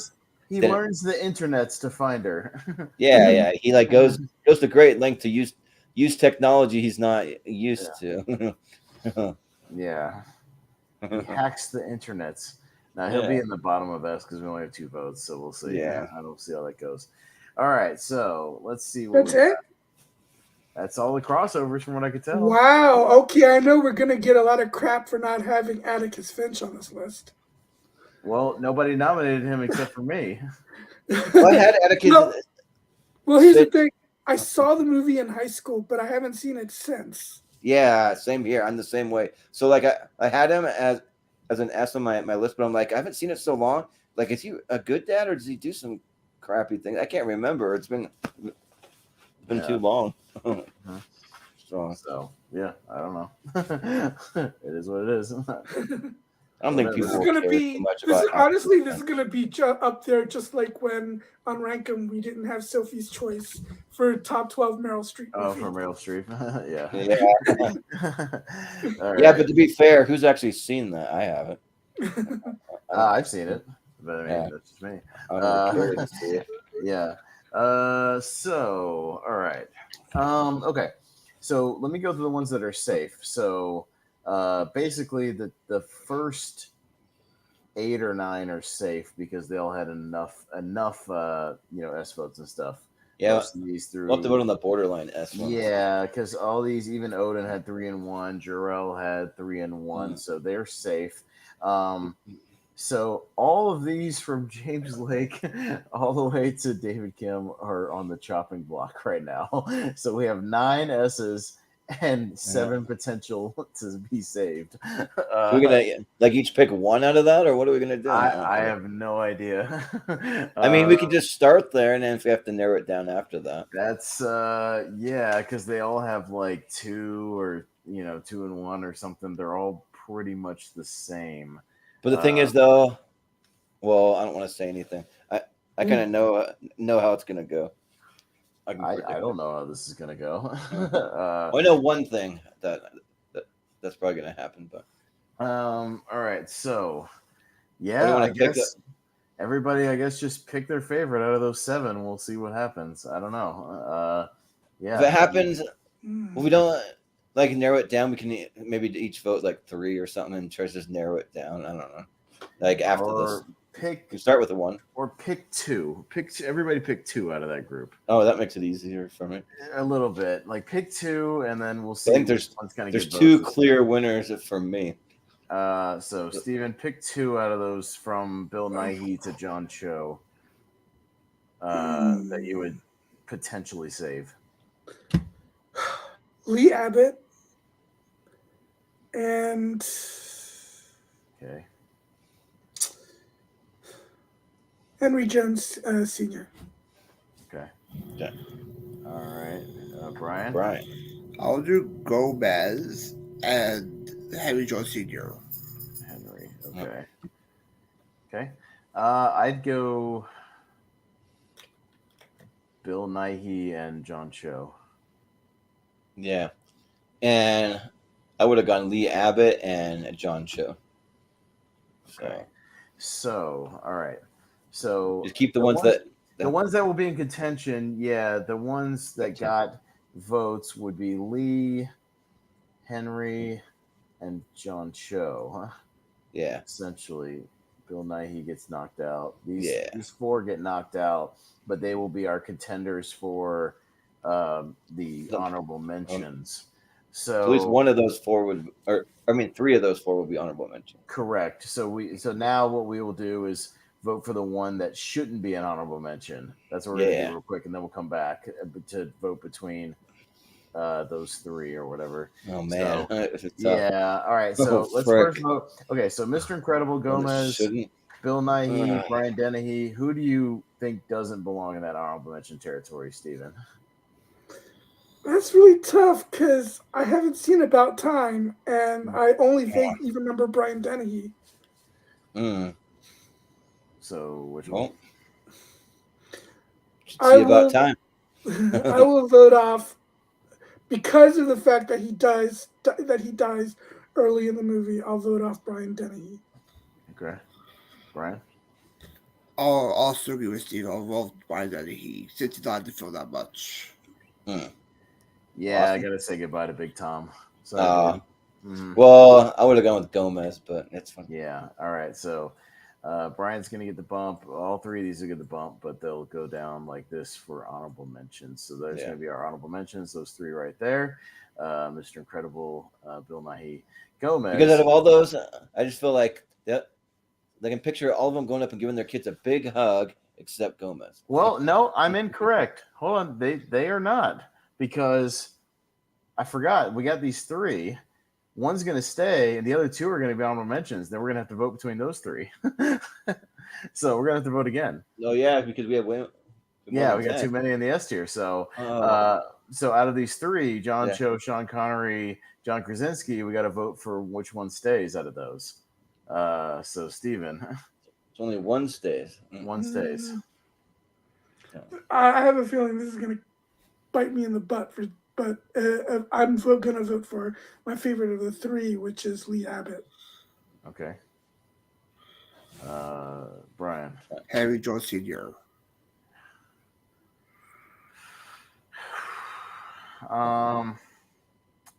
Back me up, Austin. Like you're the only one that's gonna vote for this certain one. Come on, you can do it. I'm with you. Yeah, John Cho. I gotta go John Cho. Even if the other ones haven't seen it, I'll go John Cho. Yep. Yeah. Sorry, guys. All right. So I knew I probably should have went with Henry Jones, but okay. So now we do another revote real quick. So I forgot. So Henry Jones and Lee from Quiet Place will be honorable mentions. Now we have to vote which one out of Incredibles, Bill Nighy, and Gomez gets the other honorable mention. Yeah. Okay. So we have to vote again. So, Steven, which one of those 3 should be an honorable mention? I know this is complicated, but I'm trying to break it down as best I can. Yeah. Yeah. That makes sense. Gomez. Okay. So it's either Gomez, Mr. Incredible. Gomez, Mr. Incredible, or Bill Nighy from About Time. Gomez. Gomez. Okay. Sure, I'll go Gomez. Why not for an honorable? That's fine. I would have gone with Bill Nighy because Gomez was the one I voted out. Okay. So- All right. Okay, so there's our honorable mentions. Okay, John Cho will stay at the bottom, and so will Jor-El because they had the least amount of votes. Okay. So Odin had a 3-1, so that I think he will stay just about where he is right there. And then we have Alfred was. Yeah, Alfred had a 3-1, right? Or no, 4-1. Alfred was let's see. Alfred was a 4-1. That was pretty strong. So yeah, 4-1 is strong. Matrix had a 4-1. Mufasa had a 4-1. Marlon had what was Marlon? Oh, Marlon had 4, but it was a clean sweep. So I mean, that probably goes ahead. Probably. yeah, and Chris and Marlon both had clean sweeps, but at 4 apiece. And then What about Will Smith? Will Smith was a 4 sweep. Okay. But again, a 4 sweep, not like a 5 sweep. Was Brian Mills a clean sweep? I'm looking for Brian right now. Hang on. I don't know if he was. Brian Mills was a 5 clean sweep. Yeah. And No. Mr. Levinstein was a 5 clean sweep. Okay. So yeah, so this is roughly the order. We can do some minor voting here to kind of switch to see what goes on here. We can vote between Mufasa, Arnold, and Michael Caine. I like those 3. Yeah, no, these 3 will vote between these 3, which should be the highest out of those 3. Steven, out of Mufasa, John, Matrix, Alfred, who would be your top for that group? Alfred. Okay, Brian? Mufasa. Mufasa. John, Matrix. And I say John Matrix. I'll be the decider. John Matrix. All right, Mufasa or Alfred? Steven? Alfred. Alfred, Steven. Or excuse me, Brian. Mufasa. I'll say Mufasa. That's good because I'm going to say Mufasa. Okay, all right. So we didn't have to go tiebreaker. Okay. Yeah, we don't need ties. Pursuit of Happiness or Finding Nemo? Chris or Marlon? Steven. Chris Gardner. Okay. Brian. I'll go Marlon this one. Yeah. Austin. This might end up being a tie. Am I? Yeah, there's no way to break the tie. What was the way? Yeah, I know that, but I nominated Chris Gardner. I didn't nominate Marlon. And it's not going to get us anywhere. So, and I don't know how to break it unless we spin a wheel, which we could. But If you're going to go Chris and I'll go Marlon. yeah, I was going to go Chris and Marlon. So we might just spin a wheel. Or if we just go with tournament fight, just give it to Steven and he'll just do it. Why would we do that? Because it's just an easy way to do it. Like, well, how else are we going to do it? I don't know. All right. Well, that means your Marlon loses then. So, okay, cool. Well, that's Jordan. fine. I mean, we just go up the thing. I mean, yeah, if we had more ties, we'd have more chances. But Okay. All right. Brian Mills or Mr. Jim's dad, essentially. Steven. Oh, I'm more of an action person, but I do love Eugene Levy in American Pie movies.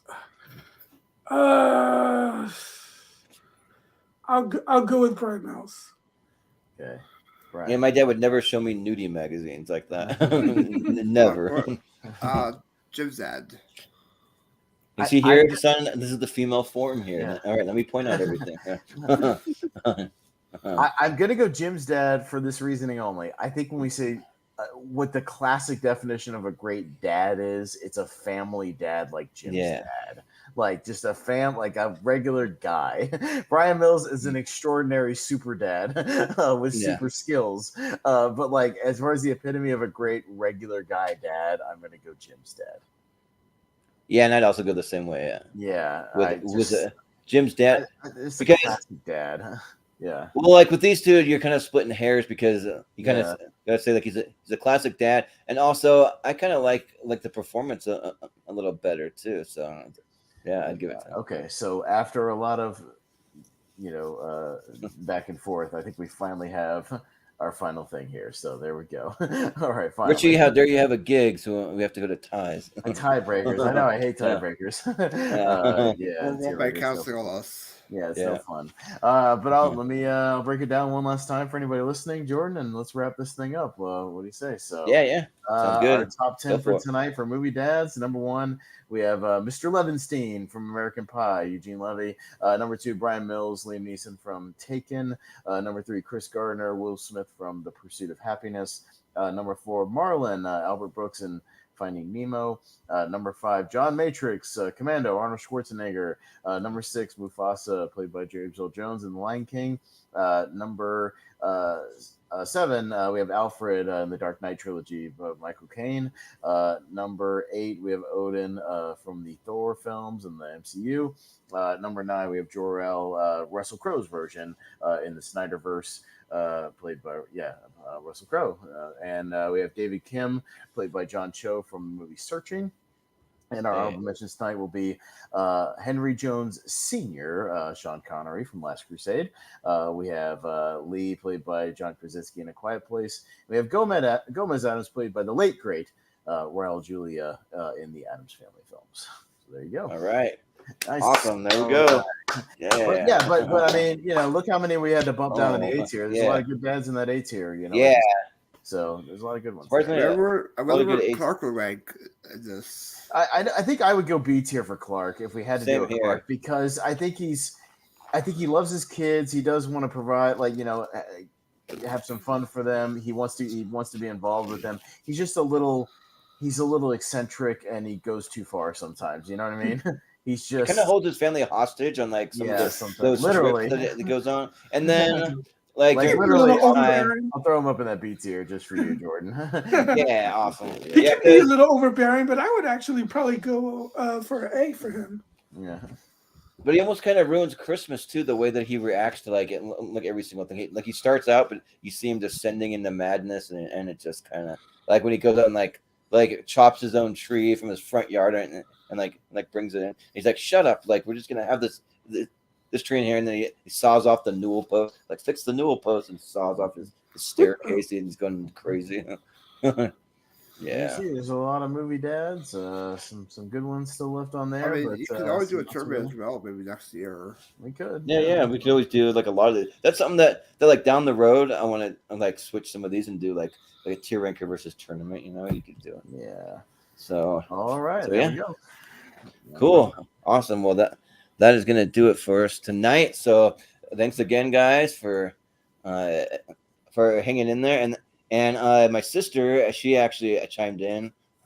That's my sister Emily. This is awesome. I love it. It's just funny. She's actually here in the same house. She's visiting from out of town. But, yeah, go watch our mom's one was good too. And then if you scroll back into our archives when we did TV moms and dads was fun too. That was a good little topic.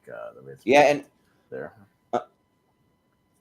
My sister and her new husband Jake, they're really awesome. They have good chemistry together. They want to come on an episode soon. They're trying to find time in their schedule where they can do it. So if you guys ever want to do that, if you know people from your personal life and you want to have them on for like a one-off, we can kind of see, and if they work really well and we like them, we'll have them back. So yeah, but yeah, that will do it. That was a fun time to talk about dads for Father's Day. So everyone out there, if you have a good relationship with your dad, go and tell him that you love him and do something nice for him on Father's Day if you live close. I'm gonna take my dad to lunch and we're gonna go watch The Flash. It'll be my second time, but he actually wants to go watch it, so we're gonna go watch The Flash.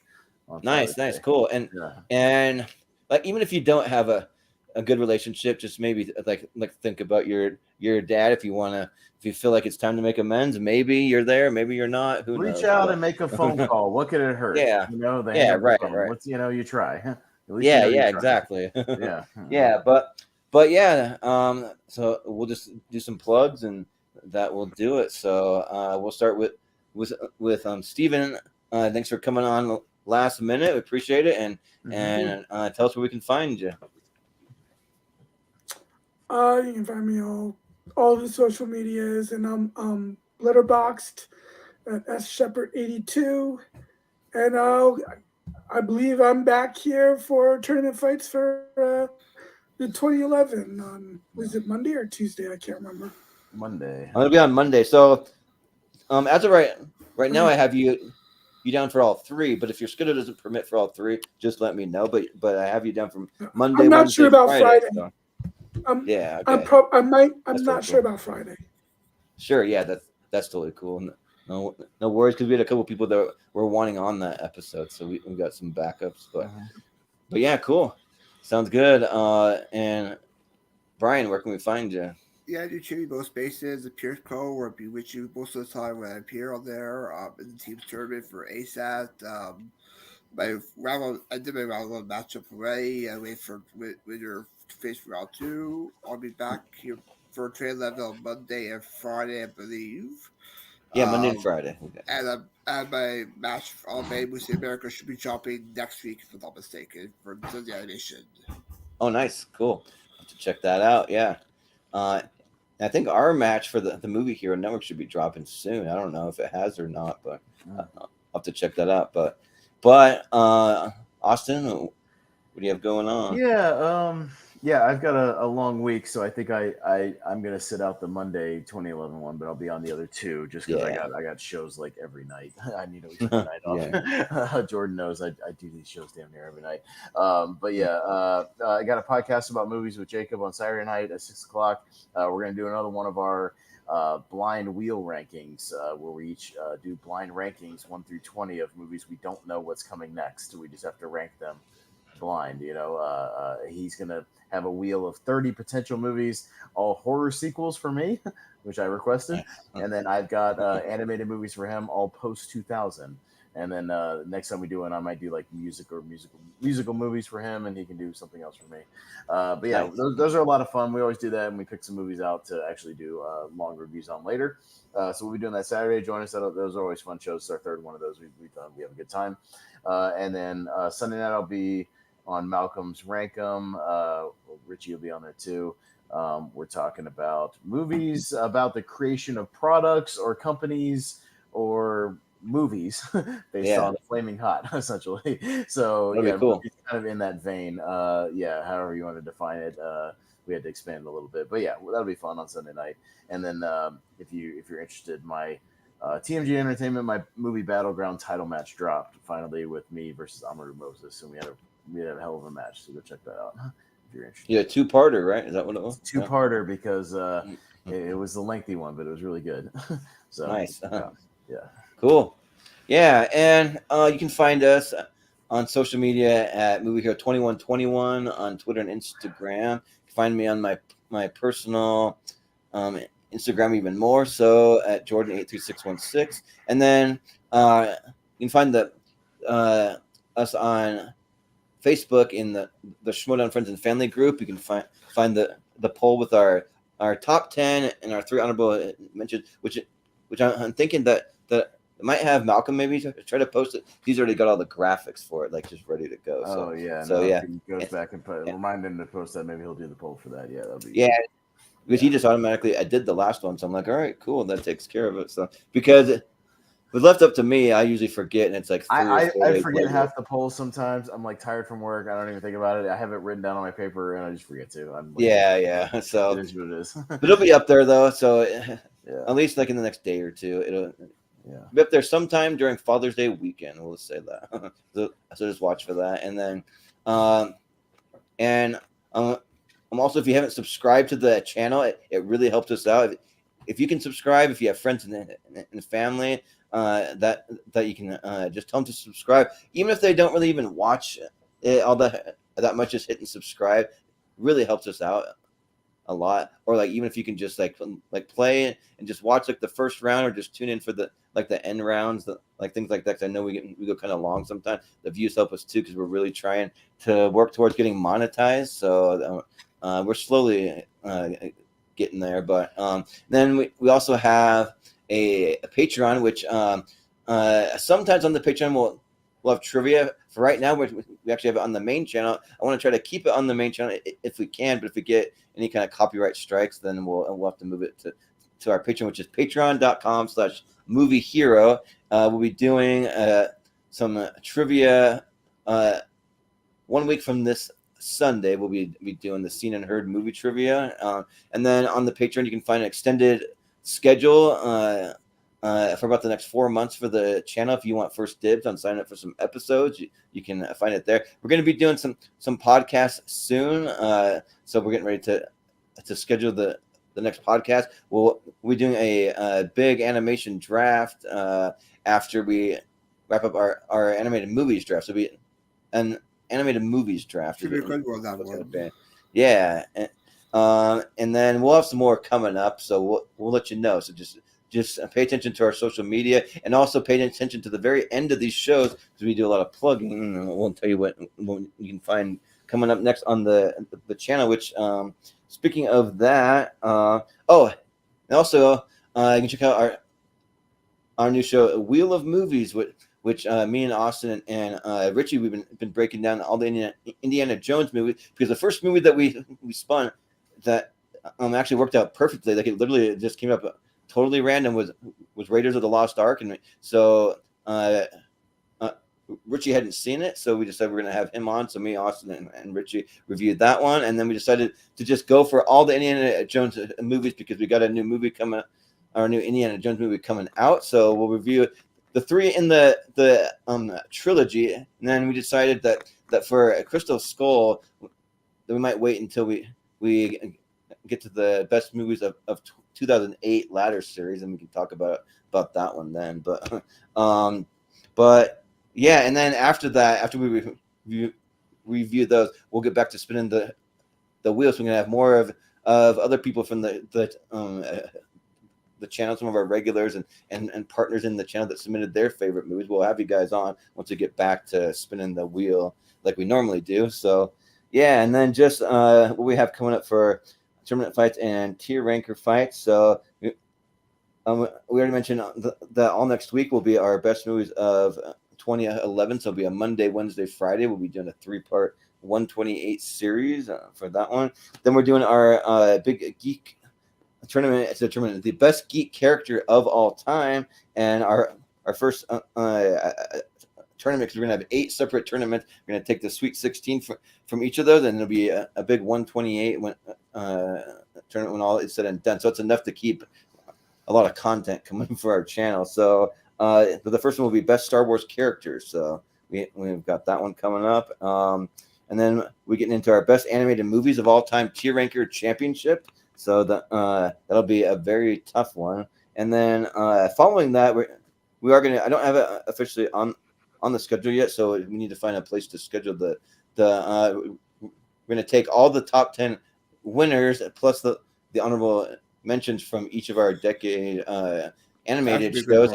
We're gonna be doing a big animated tournament. Yeah, so that'll be a fun time. If and then for that one, I'll be part of it. There's space. Yeah, sure, yeah. And then we got best movies with a city in the title, and best movies with a state in the title. Those are coming up soon. And then we'll eventually get to best movies of 2010 sooner than later, about mid-July. And then we have best vacation movies, just movies where people are on vacation. Our next best geek characters tournament is going to be best Star Trek characters. So I figured probably Steven, and you might be like a bigger Star Trek fan than we have. So maybe you might want to be on that one, because he might consult the actual list with you as far as who to include in the Star Trek oeuvre. Yeah, because I started putting a list together. I'm not quite done, but because I have. As far as Star Trek goes, the one that I mean, is it like all the Star Trek shows? Yeah, so it'll be all the Star Trek shows and the movies too. So they're gonna all be in there.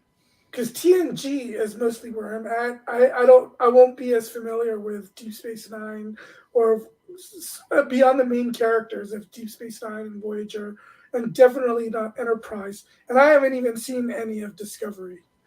Well, then maybe I've even seen more than you. I've seen almost every Star Trek series except for Enterprise. I haven't seen that, and I haven't seen the Strange New Worlds one that's out now. I haven't seen that, but I've seen everything else though, and all the other series. So yeah, maybe I might even know more characters, but we'll talk. We'll see. And then we'll be doing another one of our monthly mystery tournaments that's coming up, and then I'll just give you just a couple of bonus ones.